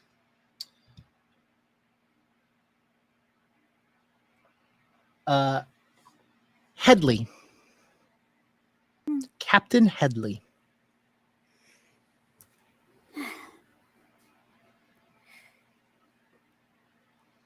Captain Headley, from sky you came, to earth you will go. Your journey does not end, but it changes. And back to the sky and back to the earth. May the storm carry you. Okay, I'll go find my companions. As you are saying these words, you feel a presence behind you. And as soon as you finish, it's gone.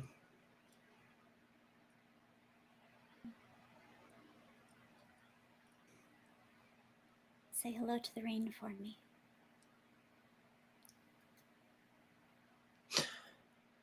Think parallel to this. I think maybe honestly literally on the opposite side of this ship. Nokia has, I think, kind of lowered himself down where they kind of resemble that just pile of debris again. And you hear, hello, I'm sorry you had to witness all of this, and I'm sure you were close to your crew, as he's talking to the ship itself. If we had the strength and suppose manpower, we would tow you into the nearest port, but can't right now. But once you do get to the nearest port, we'll be sure to let someone know that there's a ship out here. You're not left alone. How rude of me, by the way. I'm Nokia, and our ship over there is in between names currently. But I think today she's going to be the Verdant Storm.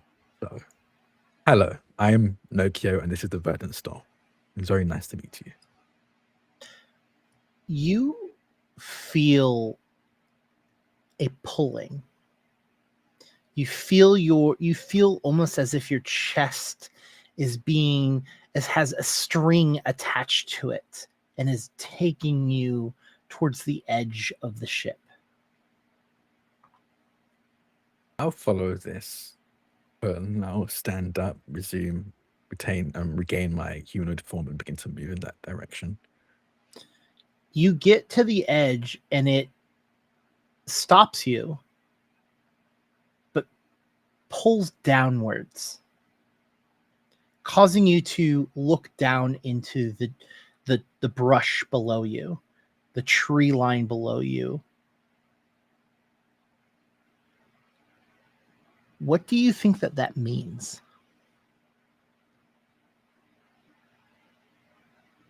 I interpret it as, I think even as a ship, I can't fully understand what this ship is trying to tell me, but I think it's clear enough that there's something down there that they want me to see.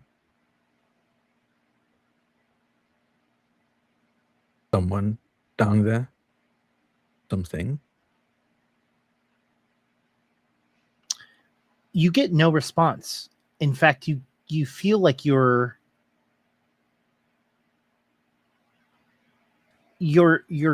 getting the opposite. Not that there is something down there, but that it has an urge to be down there.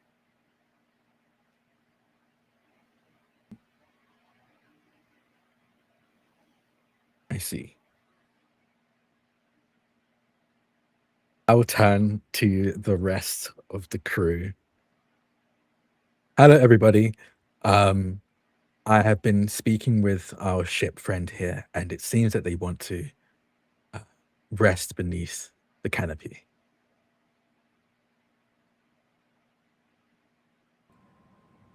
May need some help, but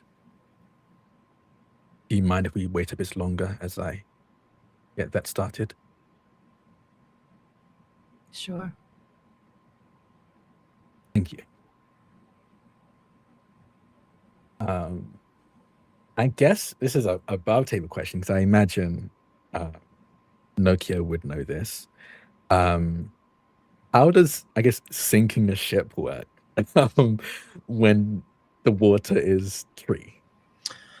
So there are a plethora of ways. One is to remove the seals from the ship, like opening aspects and allowing the trees. You have to remember that the trees themselves are constantly growing.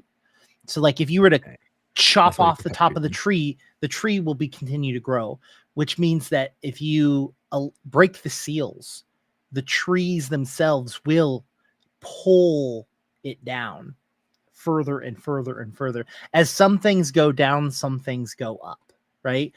Pre-V technology sometimes makes its way to the surface as floating debris or even land masses that people take over and live on for periods of times. At the same time, it takes and it gives.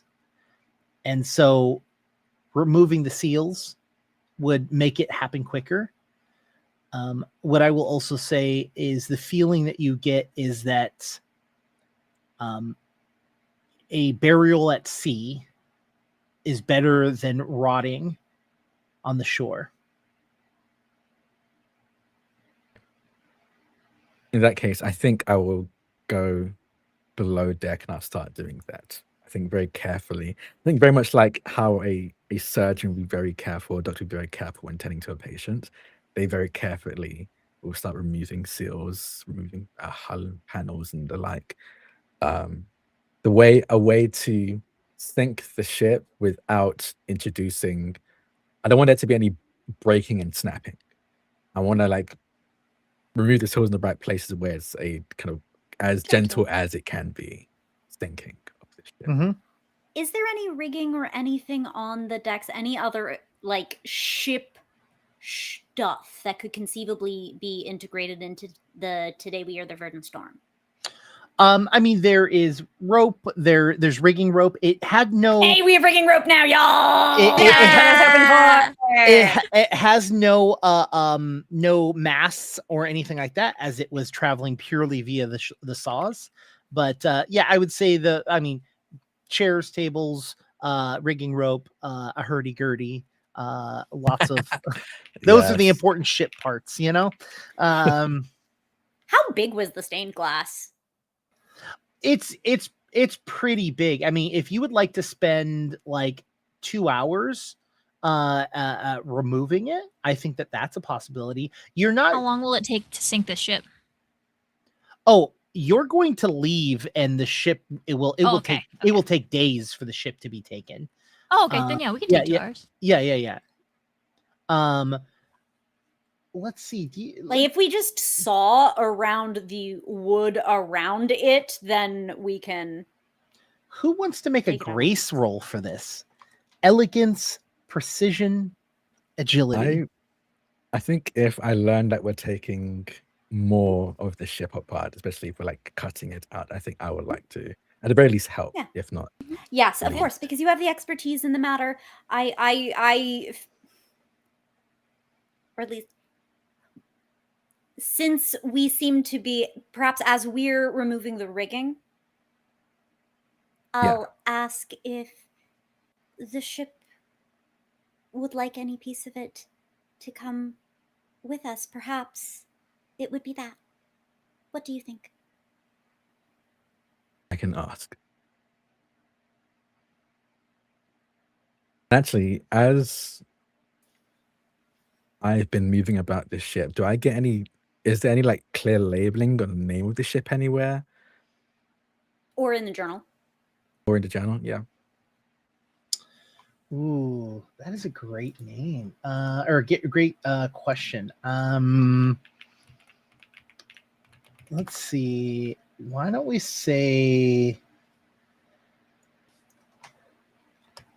actually call it the oh my god, what is on the stained glass? I described the satyr, or why don't we call it the satyr? Okay. Well, Data, do you mind if we take Data, do you mind if we take, or would you like a piece of you to continue to sail the wild seas?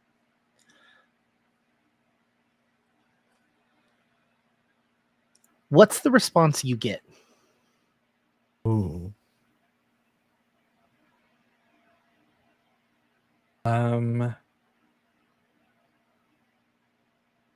I think the response I get is you see very suddenly, I think with the way maybe some of the clouds are moving across the sky, the lights coming through the window kind of shimmers and flickers in a specific way, a way that I think as a ship I understand as an affirmation, as a yes. And I'll kind of nod my ship bell head and turn to Ark. I'll start working on the window. I think she'd like to join us, at least part of her. I love the idea that like we do this anytime we find a ship or a wreck, like part of it comes with us to the new, like this like cobbled together but like still very like cohesive looking ship that we have that doesn't have a name because it is so many ships. Like maybe we had met the Verdant Storm once before. I like that. Every name that we come up with is also a part of the ship. It's all of the names are true. Mm-hmm. They are all our ship. Now, this can be assisted. With the way the assist works is I'm actually gonna call out, unless you can convince me, of course. I'm going to say Grace as the edge, and the skill Yep. is Break. Break. Yes. Ooh. Break, smash, or demolish Ooh. is the descriptor for that. So if there's another player that has maybe the skill, if you've got the edge, you two can group together and create a pool that would work together. Yes. I have Grace and pitching scavenge. Mm-hmm. Scavenge. I like scavenge. Collecting useful salvage. Using damage mechanisms effectively, turning the environment to your benefit, identifying the properties to... I will do scavenge. Yeah. Yeah, I can help with scavenge, and I have Grace as well. So you don't actually need to have Grace. If multiple people are assisting, you basically, as a group, say, I can supply the edge, right? And then someone else says, I can supply the skill. And then you as a group can go, and the Ox group supplies us additional things. Yeah. I have Grace. I have 1 in scavenge. Scavenge. Yep. I have you nice 2? qualities. So if the two Okay, of I you can would like, supply the Grace, then you can.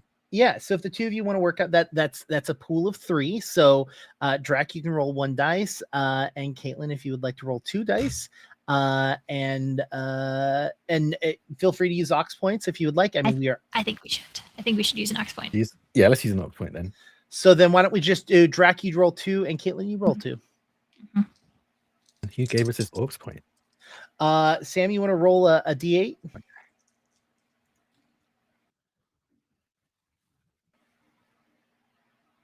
Six. 6. All right. Apparently, it barely matters the die. We like 6s today over at the Lovely Core. Okay, I'm gonna need help with this name. Kato Akato? Kato, okay. Oh, it's Kato, aka Kato. Yeah. Nailed it. Nailed it. Got it away. I'm reading it as one word. It is not. Thank you, Kato, aka Kato, for It is one Kato. yeah. I rolled a 6 and a 5. Nice. I rolled a 4 and a 3, so we're sequential all the way through. Hell yeah. Well, you rolled a 6, so you successfully remove it without damaging the stained glass, and you're able to bring it onto your ship successfully without damaging it. It's keeping it all together as one. Yeah. The seals have been removed. The loot has been taken. The ship has gotten its final request. The captain moved on to its next plane of existence. Are you all ready to head off? Yes. Just want to say I took the hurdy-gurdy and the pipe. Oh yeah, I think the whole group is taking everything. Whatever we find. Yeah, yeah. With Lalia on the crew, yeah, we take everything that is not spoiled or glued to the floor. Oh, we can make exceptions for Clue. Sounds good. Yeah. Now here's the question: are you in fact heading to Foxloft? Yeah. So we're low on supplies, and if we trade this in, we could get a good amount of supplies for our next voyage. You set course, discover the direction you need to go, and you feel the metal chains pull on the ship, heading in the direction you have navigated towards. And as such, red, beautiful poppies start to blossom across your past, giving you a Bloomtide, which allows you to travel quicker from one location to another. Your speed unmatched by others against this Bloomtide. You are able to get there fairly quickly. I would say about 2 days worth of travel getting you there. On average, it would have taken 3, possibly 4 days. You start to get closer to what you believe is to be Foxloft. From a distance, you see large, gray, what looks to be pillars coming out of the trees. right in front of it, a tuft of land covered with spots of homes and houses, large broken walls of stone, a bunch of docks, all of this being seen at a distance with your observation deck. And as you get closer, you hear a yipping coming from along the ship. What starts as one yip is a second, a third, a fourth, and you see along the edge of your ship small red foxes jumping out of the tree line and back in, following your ship. You see about a dozen of them, and you discover exactly why Foxloft has its name. For the audience, a good description of this is as if dolphins are along the edge of your ship.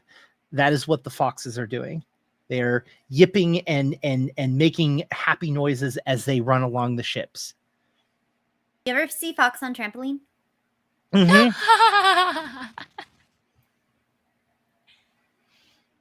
Do we have like a railing along the side of ours, y'all? Or are we just super danger on the deck?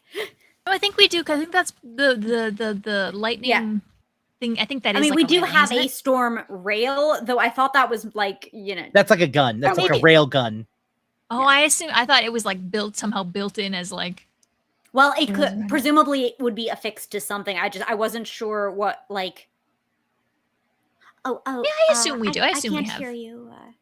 No, Q. I was muted. Yeah, I think we have like a railings or a bulwark. Then I know exactly what I'm leaning over. I would say roll me a ship seal roll. But you can't. But it's not a seal, it's a fox.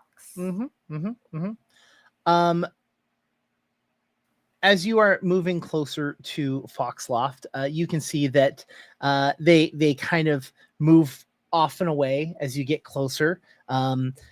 These creatures feed off of the bugs and mites and whatnot on the edges of ships.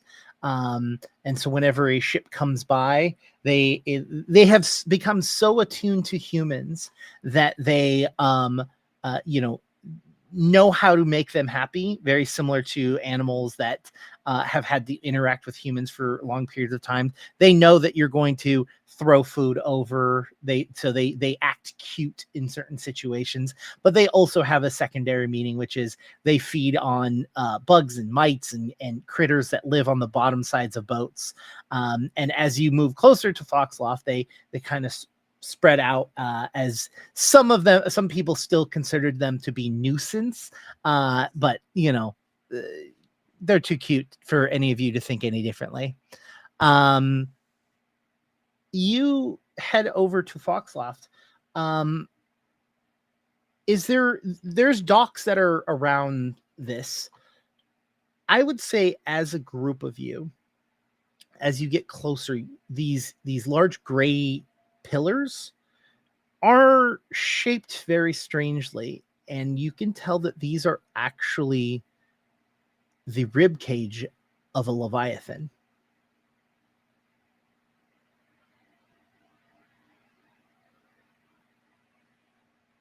Gretches. I actually think Gretches is up in the crow's nest. Which is technically the top of a tree. Yeah, you have a tree. Sweet. Yeah, I don't sweet. know. We have a tree growing out of We have a this tree where the house. master Our bee. citron tree. Dope. Yeah.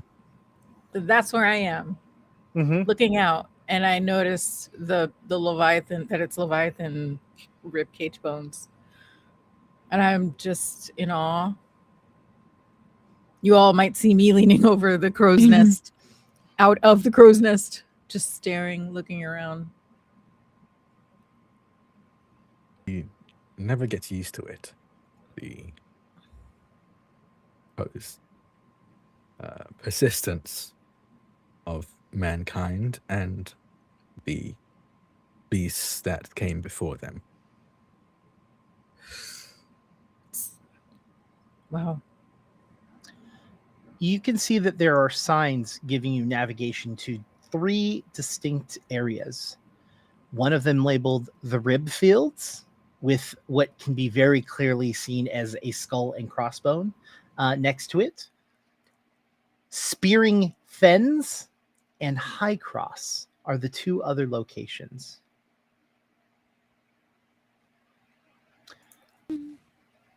Was anything mentioned about a rendezvous in the journal? Because we've had a healthy amount of time to read it now. Mm-hmm. You know that this is a rendezvous in a space called Spearing Fens with a organization called the Hunting Families. Okay. Any of us know who they are? They're I'm guessing I families. don't. They That hunt. What do they hunt? Mm-hmm. Or Animals. who? Oh, I mean, alien Do hunters. do I recognize this? Do you, I mean, you tell me. I'm a laid back GM. You tell me. Do you have any sort of connection with Hunting Families or Foxloft as a whole? I would say, knowing Brass Tongue, there's a chance that we like have heard of or interacted with Yeah. people who are actively trading. Yeah, I think of like I definitely because I worked with a shipwright for a while, so they were like being brought in to like do repairs on ships whenever they would dock, and I imagine they worked on like merchant ships and. Then Trading how about ships. this? Whoever wants to, they can roll me either an instinct or a sharps. And if you have Brass Tongue, I will give you that as a roll. Okay, I'm down for that. I'll do instincts and brass tongues as 2. And does Nice. anyone have Lyre Bite? I do. Why don't you roll me an instinct or sharp and Lyre Bright?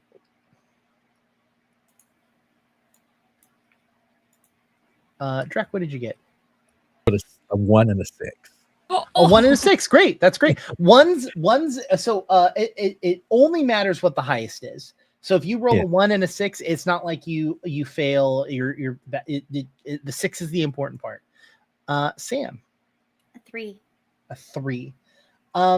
I will give you the information that I can give you, which is that musical symbol on the iron. It's probably from a tribe. That is all I can give you with a 3. But that 6, the Hunting Family is actually a very, very, very strict and honorable organization, and they're a tribe as well, but they call themselves a family. Their key aspect is that their hunting that they do has to be an honorable hunt, has to be an honorable kill. You cannot trap animals. You cannot unnecessarily hunt or kill animals. It is used for food and prep and eating.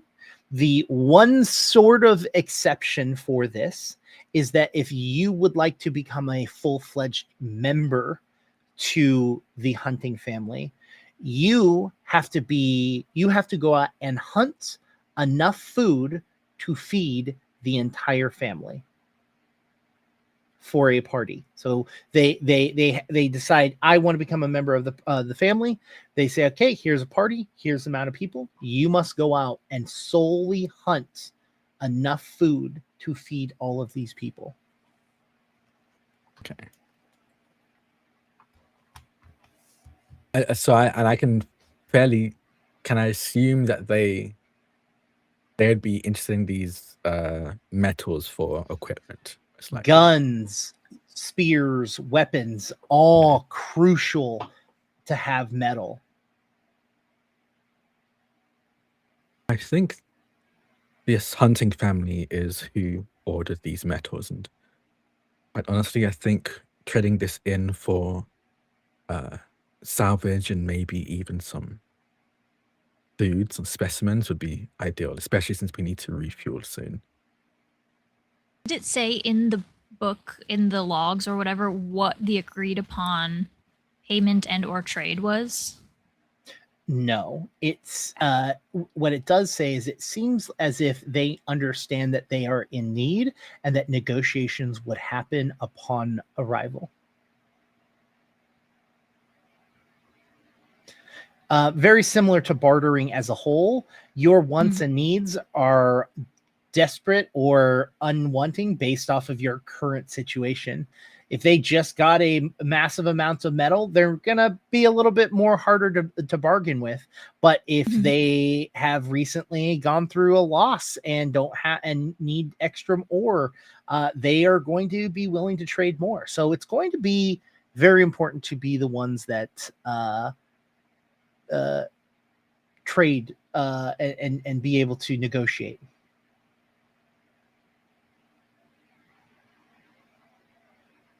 We probably should head out then. Maybe find a family to give their cargo to. So you all head to Spearing Fen. You get there and dock, and as you dock, I'm gonna say, Aliza, you notice this, that there is a person on the dock that, as you got closer, ran closer and closer to the dock, and then once got to the dock, looked down below your ship and just was very intrigued, almost confused.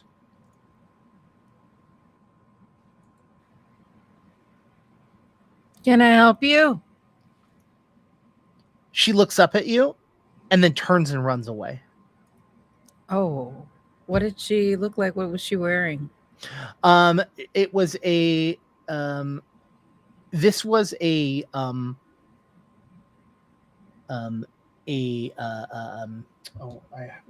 it was an ardent. She was blonde, an adult, wearing what looked to be dusty and grayed clothing. Okay. Climb down from the crow's nest. And I want to I'm not sure what the mechanics are of like being on the sea of trees. Can we, or is it like the ocean? Like we'll just So yes, so you can get down and climb the trees. I mean, it is like the top of a tree, so it is a little bit more wiggly and moving because it's the top of said tree. But there is in fact mechanics involving swimming or climbing lower to the ship. But you guys have docked, so if you want to get we're docked, right? Okay. You are docked. Then I will climb out of the ship. And before I run after her, I want to look at where she was looking. Do I see anything? You look down there and you don't see anything, but you know what's there. The stuff on the underside? There's nothing else. Okay. Oh. Is it visible? No. Okay. All No. right. All right, I'm going to run after her. Okay. Do you tell the crew anything, or you just like? I probably don't. Yeah, I was gonna say from what we've got from Gretchen, I don't she's think kind of sleepy, y'all. She just woke up. She runs after this other dusty girl. All right, you see Gretchen do this. Oh. See you later, Gretchen. Wait! You can hear her as she sprints down the dock. I'm waiting. Another ship docks right next to all of you, and you can see that as they remove, you can see what I would describe them as almost asparagus looking. except for instead of like the head of the asparagus, it's almost like leaves that are pulled back and down from each other as they walk off of the ship. Each of them carrying baskets of what is very clearly food and meats. I suppose since Gretchis is taking a walk, maybe we should head to the family and collect or trade in the cargo. I suppose we'll meet Gretchis later, or do we go after her? Caitlin, can you refresh? We actually lost you on stream. Yeah. Be fresh again. Freshen up. I noticed that Caitlin like blacked out for a second and came back. Yeah. But I did not. You're still gone. I see Caitlin. I physically see Caitlin, but OBS does on not. screen. So the right link. I mean, I saw you were linked Caitlin.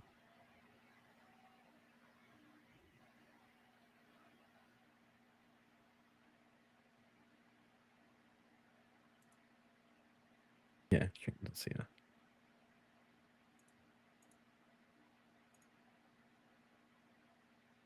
sorry, guys. While Caitlin Pause for ship repair. pause for ship repair. Speaking of, I think There you are. You're back. See, yeah, there we go. We should.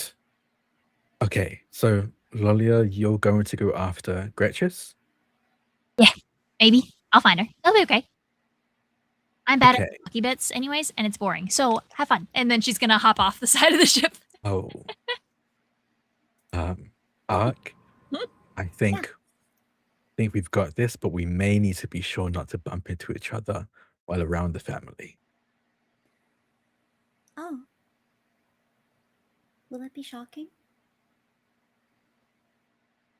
Is that a pun? Or was it an accidental pun?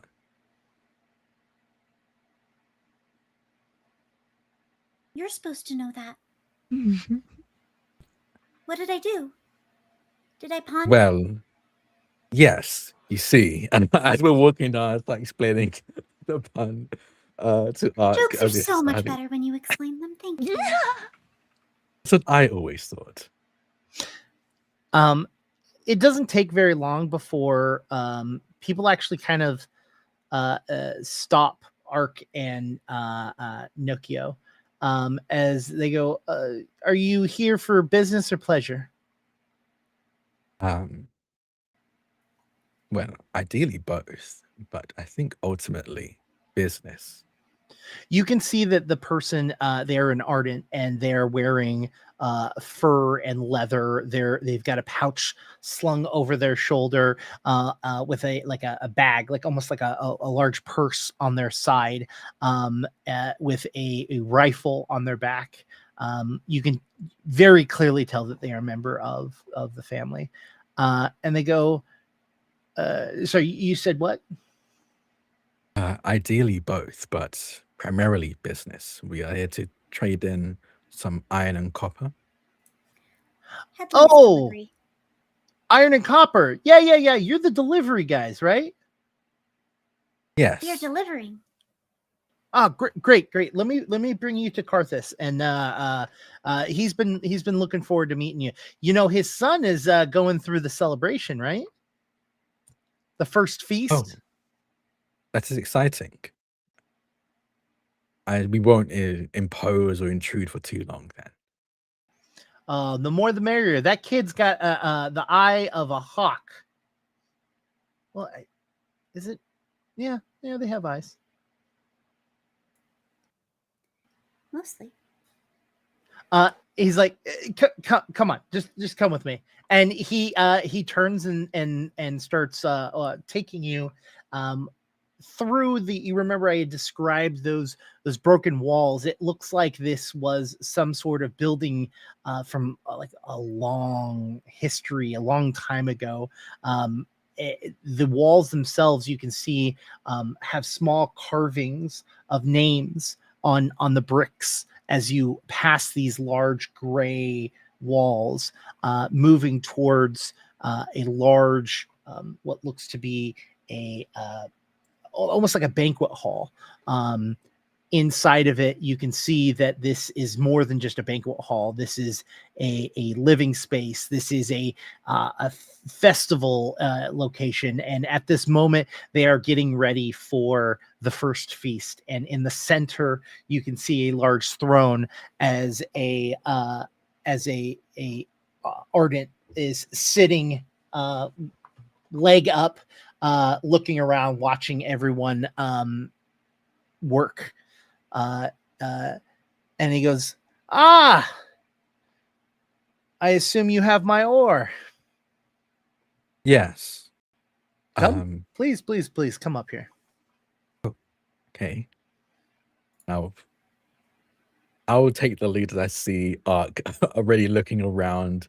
I assume at the sky or just the general surroundings. Well, you're inside now, so you can't look at the sky unless they stayed outside. Ark is their hair is Van de Graaff on out. The ionization around them is more perceptible, and intermittently they'll have a little bit of a chihuahua shake with accompanying current. They don't like no sky. They don't like no sky. Well, why don't we do this? Ark, why don't you mark one of your Myers? Okay. Yeah. Yep. Yes. An Ark mark. The Ardent tilts over and looks and sees Ark back there and goes, your friend a little nervous? You see my bell head turn to look at Ark. I guess, what do I see? Yeah, so like I described, the hair out everywhere,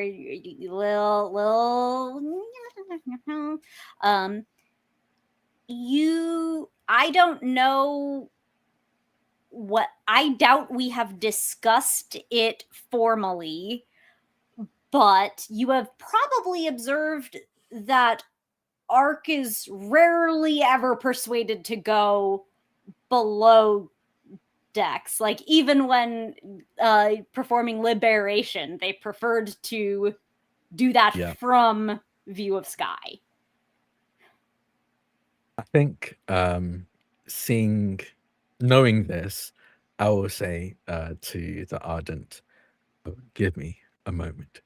And I'll turn to Ark and kind of raise my hand, for lack of a better term, and you see some like nuts and bolts kind of move up my hand, and I think you see like a screw and a nut kind of twist around each other, and then you can like spin the nut like a fidget thing, and then like place it in your hand and just go, if you'd like, you can wait outside.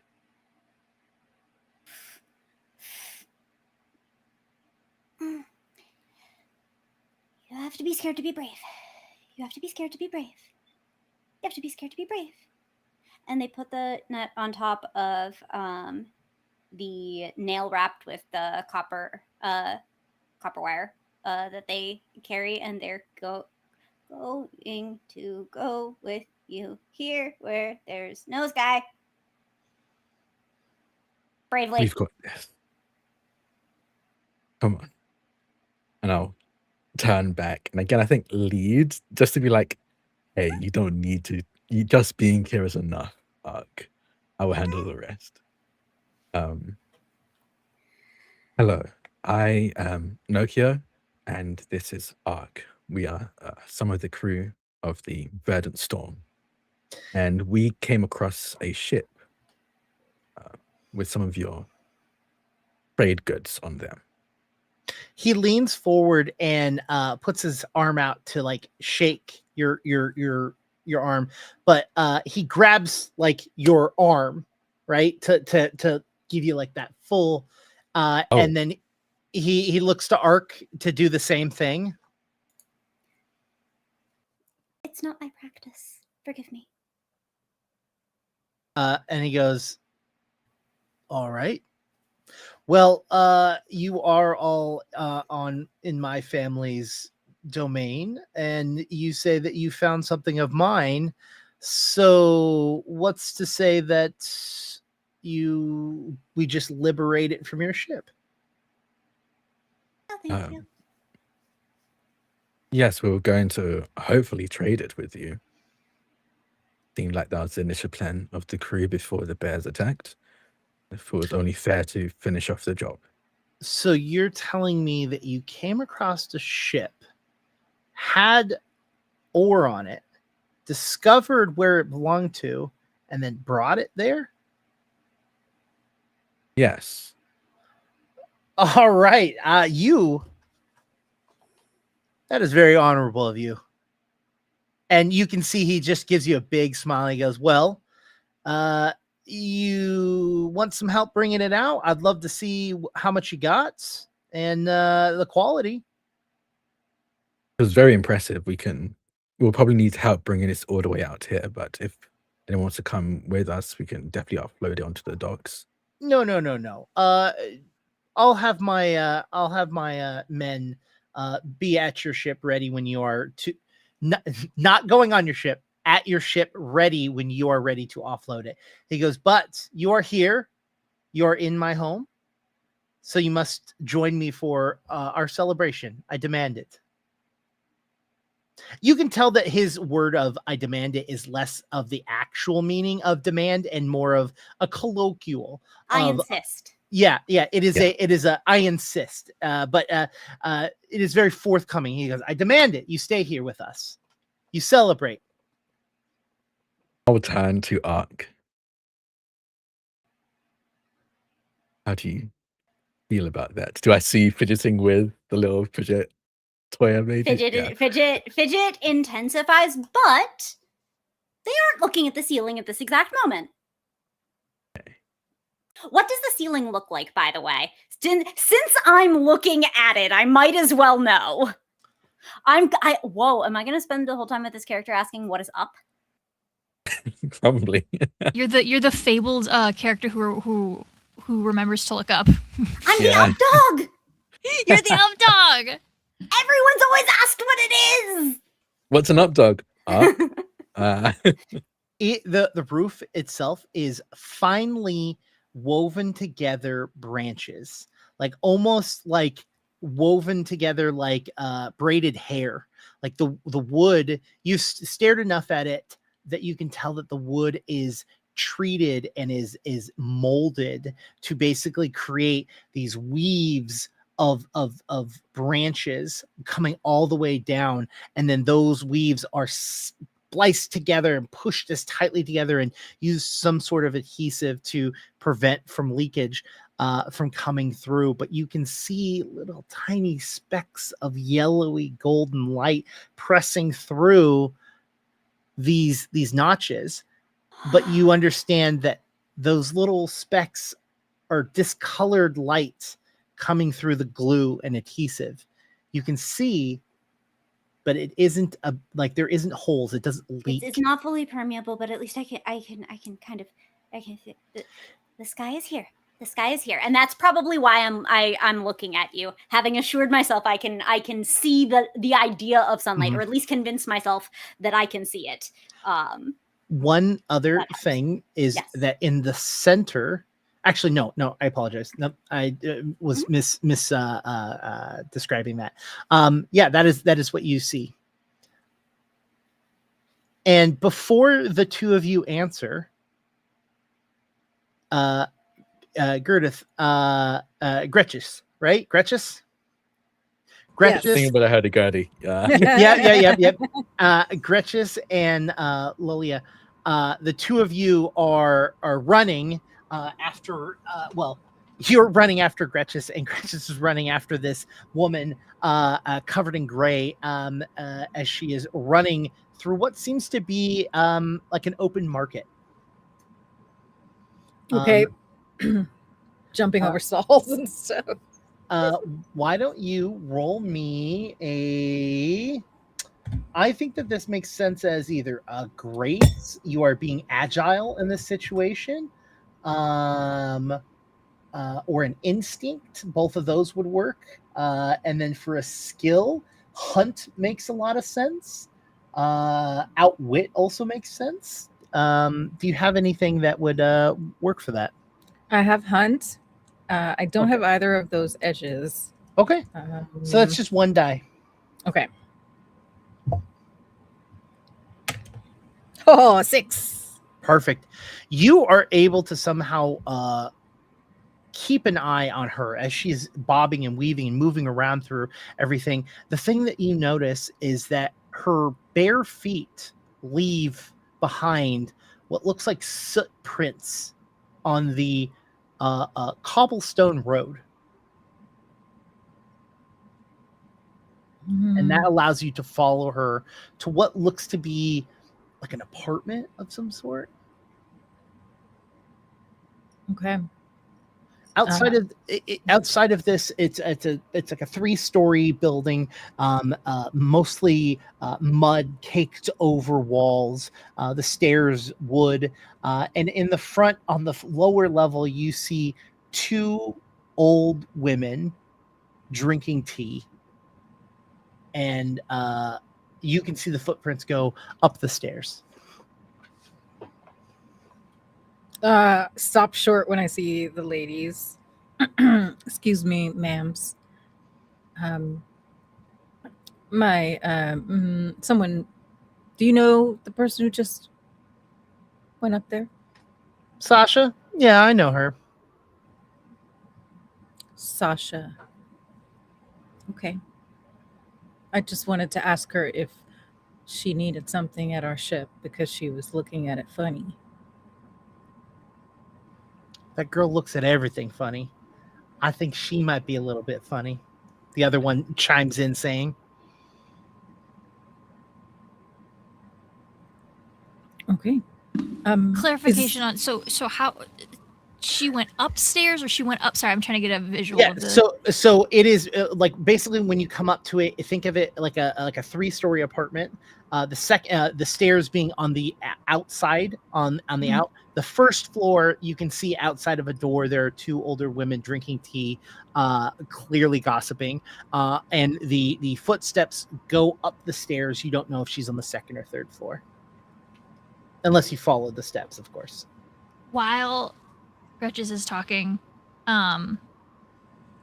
Lalia would like to, while distracted, is going to basically go around the side and like leap up to the 2nd floor. I have elegant wings, which is the most Mothran wings now serve as decoration. Yours are uncommonly strong. You can glide with ease or mark for a short burst of elegant flight. So I'm wondering if I could use them to basically like leap myself up to the 2nd set while those downstairs are discussing. Yeah, no problem. You go up there and you can sell that the apartment. It's less of like a modern day apartment complex and more so like 3 houses stacked on top of each other, so that like each floor is owned by a different family. Where are the footsteps going? They look like they are only on the 2nd floor. I follow them to where they go. Right to the front door. Oh, okay. And then Lalia leans over the rail down to, or banister, whatever it is, down to what Gretches is, and just watches. She's still talking. You see... Oh, sorry. Do you say anything? No, just like waiting till you're done because she's being polite. Still talking.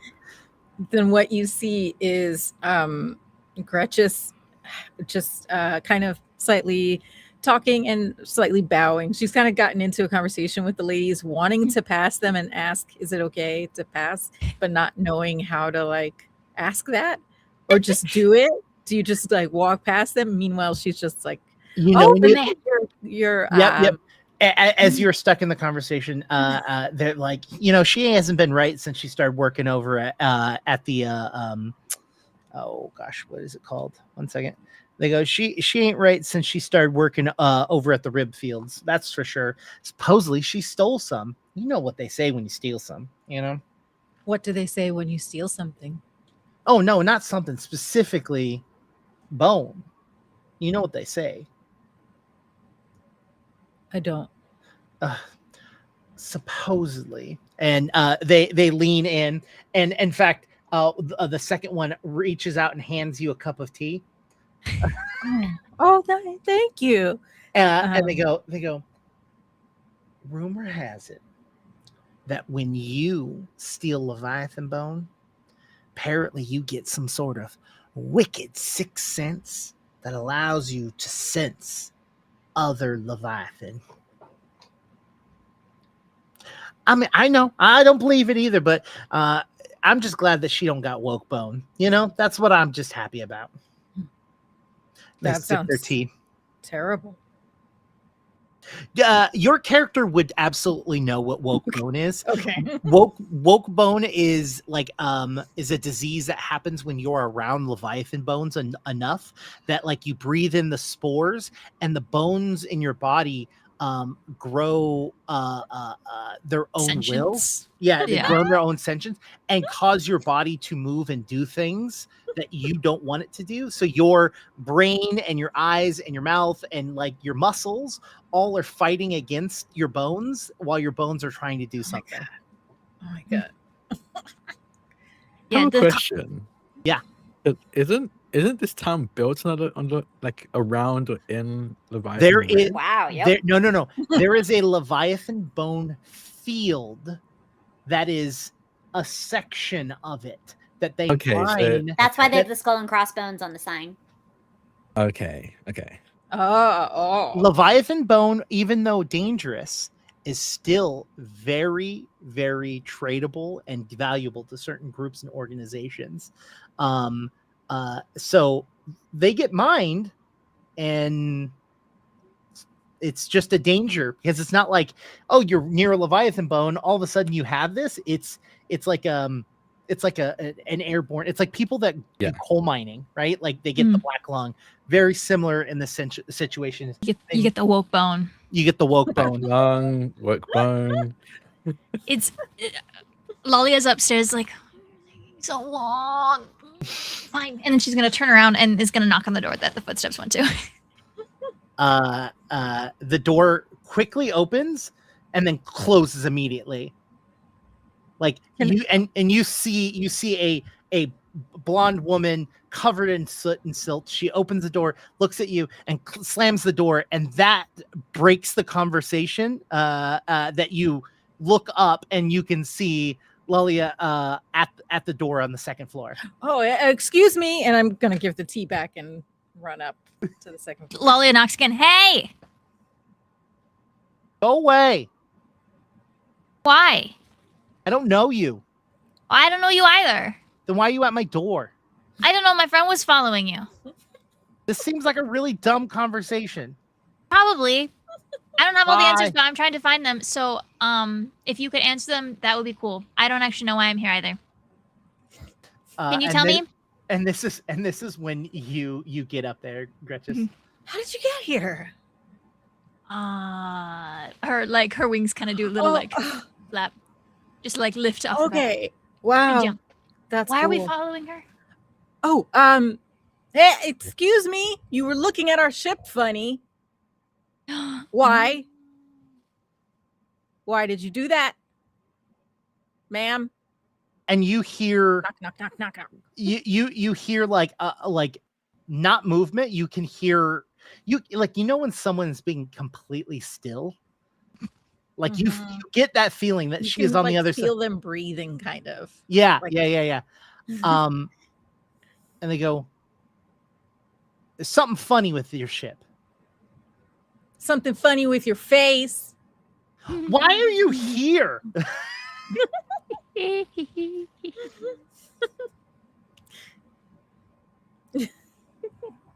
Okay. I think they're just giggling outside the door. I think the two of them are just going. Well, then while you giggle, we'll go back to Ark and Nokia. as he is demanding you all to stay for his son's celebration. Yes. I like your ceiling trees. He looks up and goes, "It's a tradition passed down over generations." Does it have a story? Of why we do it or how to do it?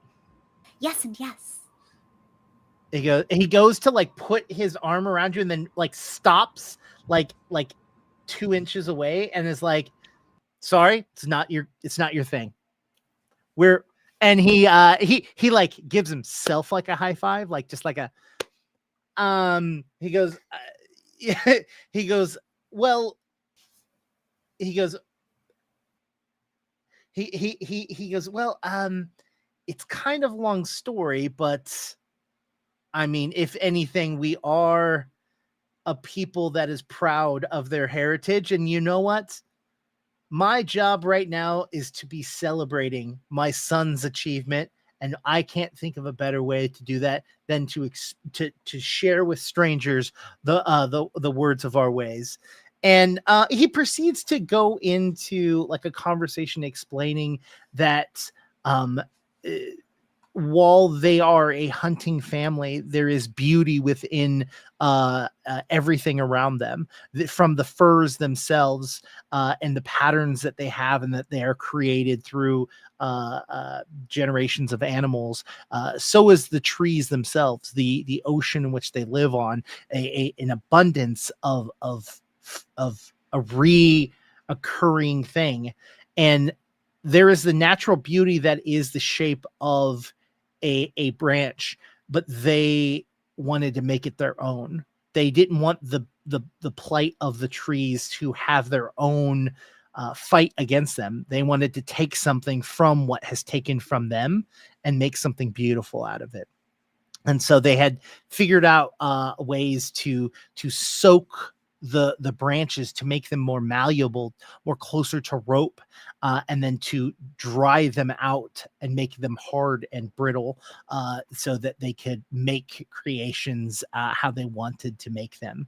And he kind of goes over that. And as this is happening, you can see basket upon basket of like food being brought in. And you can see in the back, there is pots and pans. And you can see that there are large slugs that they are placing the meat on top of. And you can see them sizzle and boil as the skin of these slugs are acidic and cause almost like a sear, very similar to what a fire would be. And you see them flip them. You see them completely do this. But before they do that, they inspect every single animal that gets brought in to make sure that this animal did not suffer in its passing, as everything that needs to be for this party has to be an honorable kill. And so you can see this happening. You can see this like this beauty of this event happening, of this this coming of age, this coming of manhood, being this, as his son walks in and he goes, "I apologize. I must greet my son." And you see that large, skinny, green, as I described earlier, a celery-looking person with leaves that are cascading out, coming up, and he gives him a big hug. He goes, "Son, I have seen nothing but great kills and great power coming from you. I am so incredibly proud of what you have accomplished this day." And he kind of pushed it. He's like, "Dad, don't embarrass me."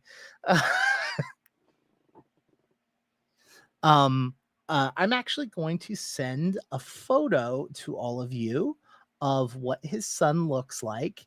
And a gal. Huh?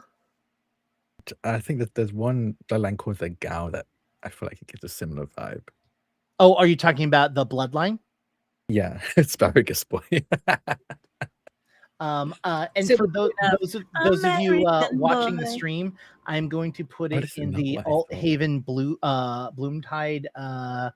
Oh, this is an Ectus. Yeah. And Oh, so I'll send the picture I sent to our group chat to there as well. yeah, please do. And he's there and he's like, Dad, don't embarrass me. Come on, I'm supposed to be becoming a man today. And he's like, my child, you will be a man, sure enough, but you will still always be my child. And he grabs him and gives him another big hug, and he like lifts him up in his arms as he sets him down. And he is like, here, please meet our new friends. And he comes over and walks over, and he reaches his hand out for a shake, and he goes, not this one. It is not of their kind. I don't really have fingers on arm. It's more of a rebar, but if that would do, and I'll reach out and like grab their forearm as well.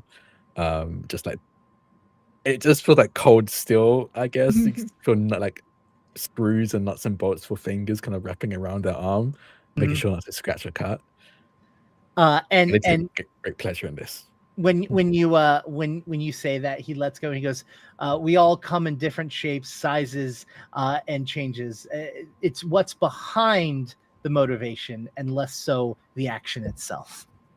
And he goes, my dad's the one that taught me that.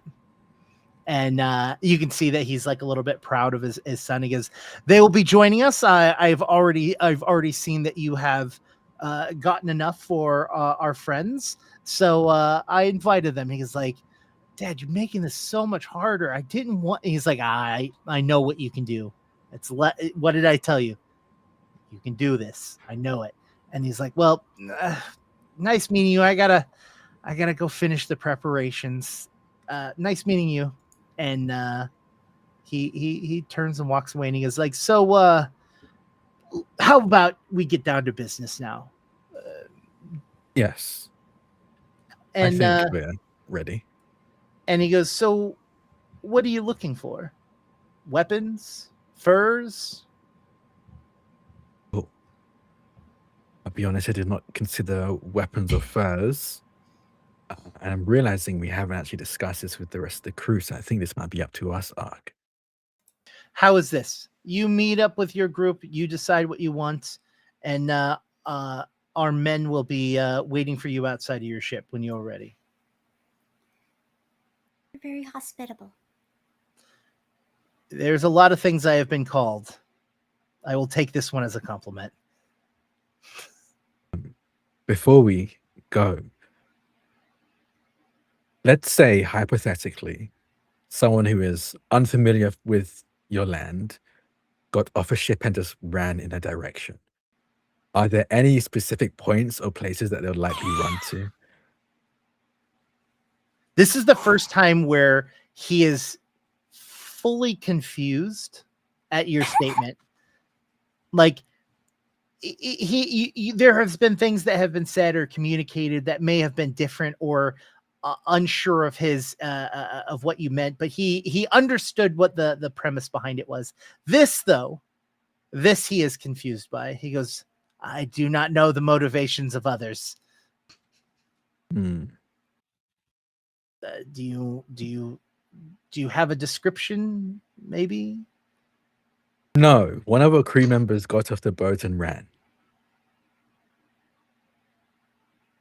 I wish you well in your search for your companions. Maybe they are tasting what is fresh from our trading, our outdoor trading, or maybe they have taken themselves to head down to where the other families exist. Maybe they got distracted by the Reitlings' shiny objects. I cannot tell you. That might be where Lolia goes to, actually. And may we hunt for our companions differently, but with as much success as your son. I wish that upon everyone. You should be very proud. As I am, trust me. And he turns and goes, I can smell this cook is going to be great, as he walks over to sample some of the future dinner. Is that what parents are usually like? I wish. Well, I didn't have parents, but the equivalent to that was a dear friend of mine who took me in, and he was grumpy. So I'm not sure. I think parents or parent figures come in different shapes and sizes and personalities. Is that a yes? Is that a no? It's a depends on the situation and the person. That didn't help. And we find ourselves back outside of this door as the person continues to not want to respond or talk to either of you as you stand outside banging. And you can even hear the old ladies going, look she even has weird company. Are you okay?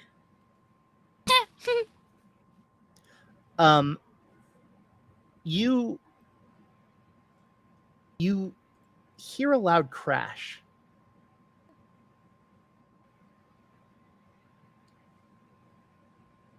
Are you psychic? She turns to.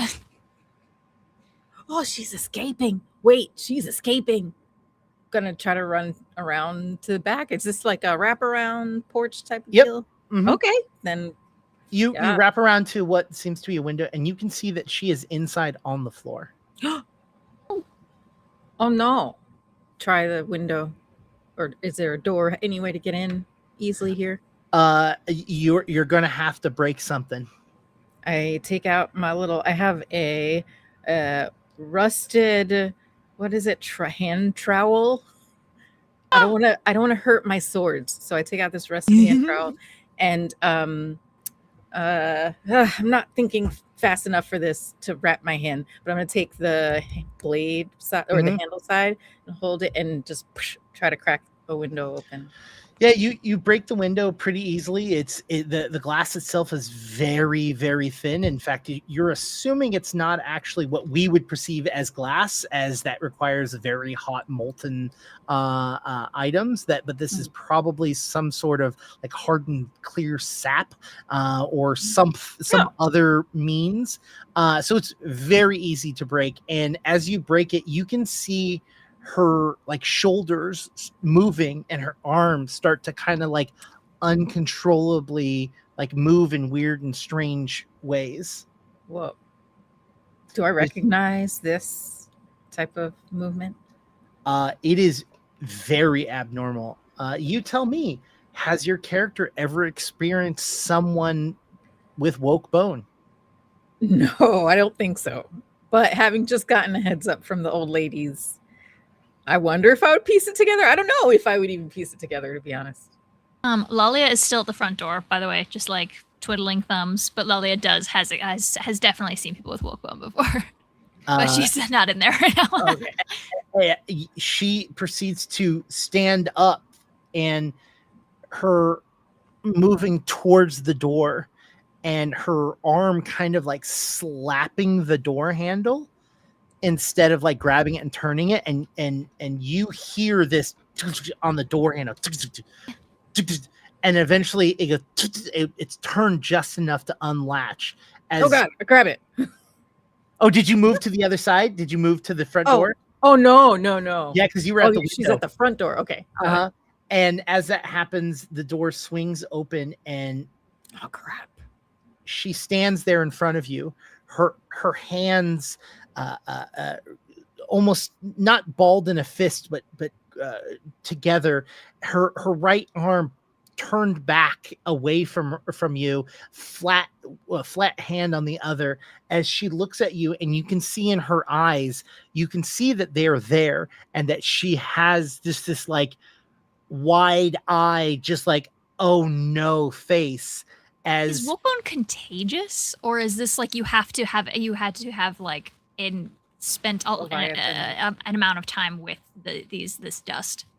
This is a good question, as we're going to start next episode with her coming out after you. Oh, good. Oh, good, Z. Good for me. Thank you, Hey. everyone, for a first Yay. episode of Bloomtide. I hope you all had as much fun as I did. I don't have a catchphrase, and nor do I not have a catchphrase, but I also don't have credits. So, good night, everyone. Good Bye. night. Thanks, y'all. See you next week.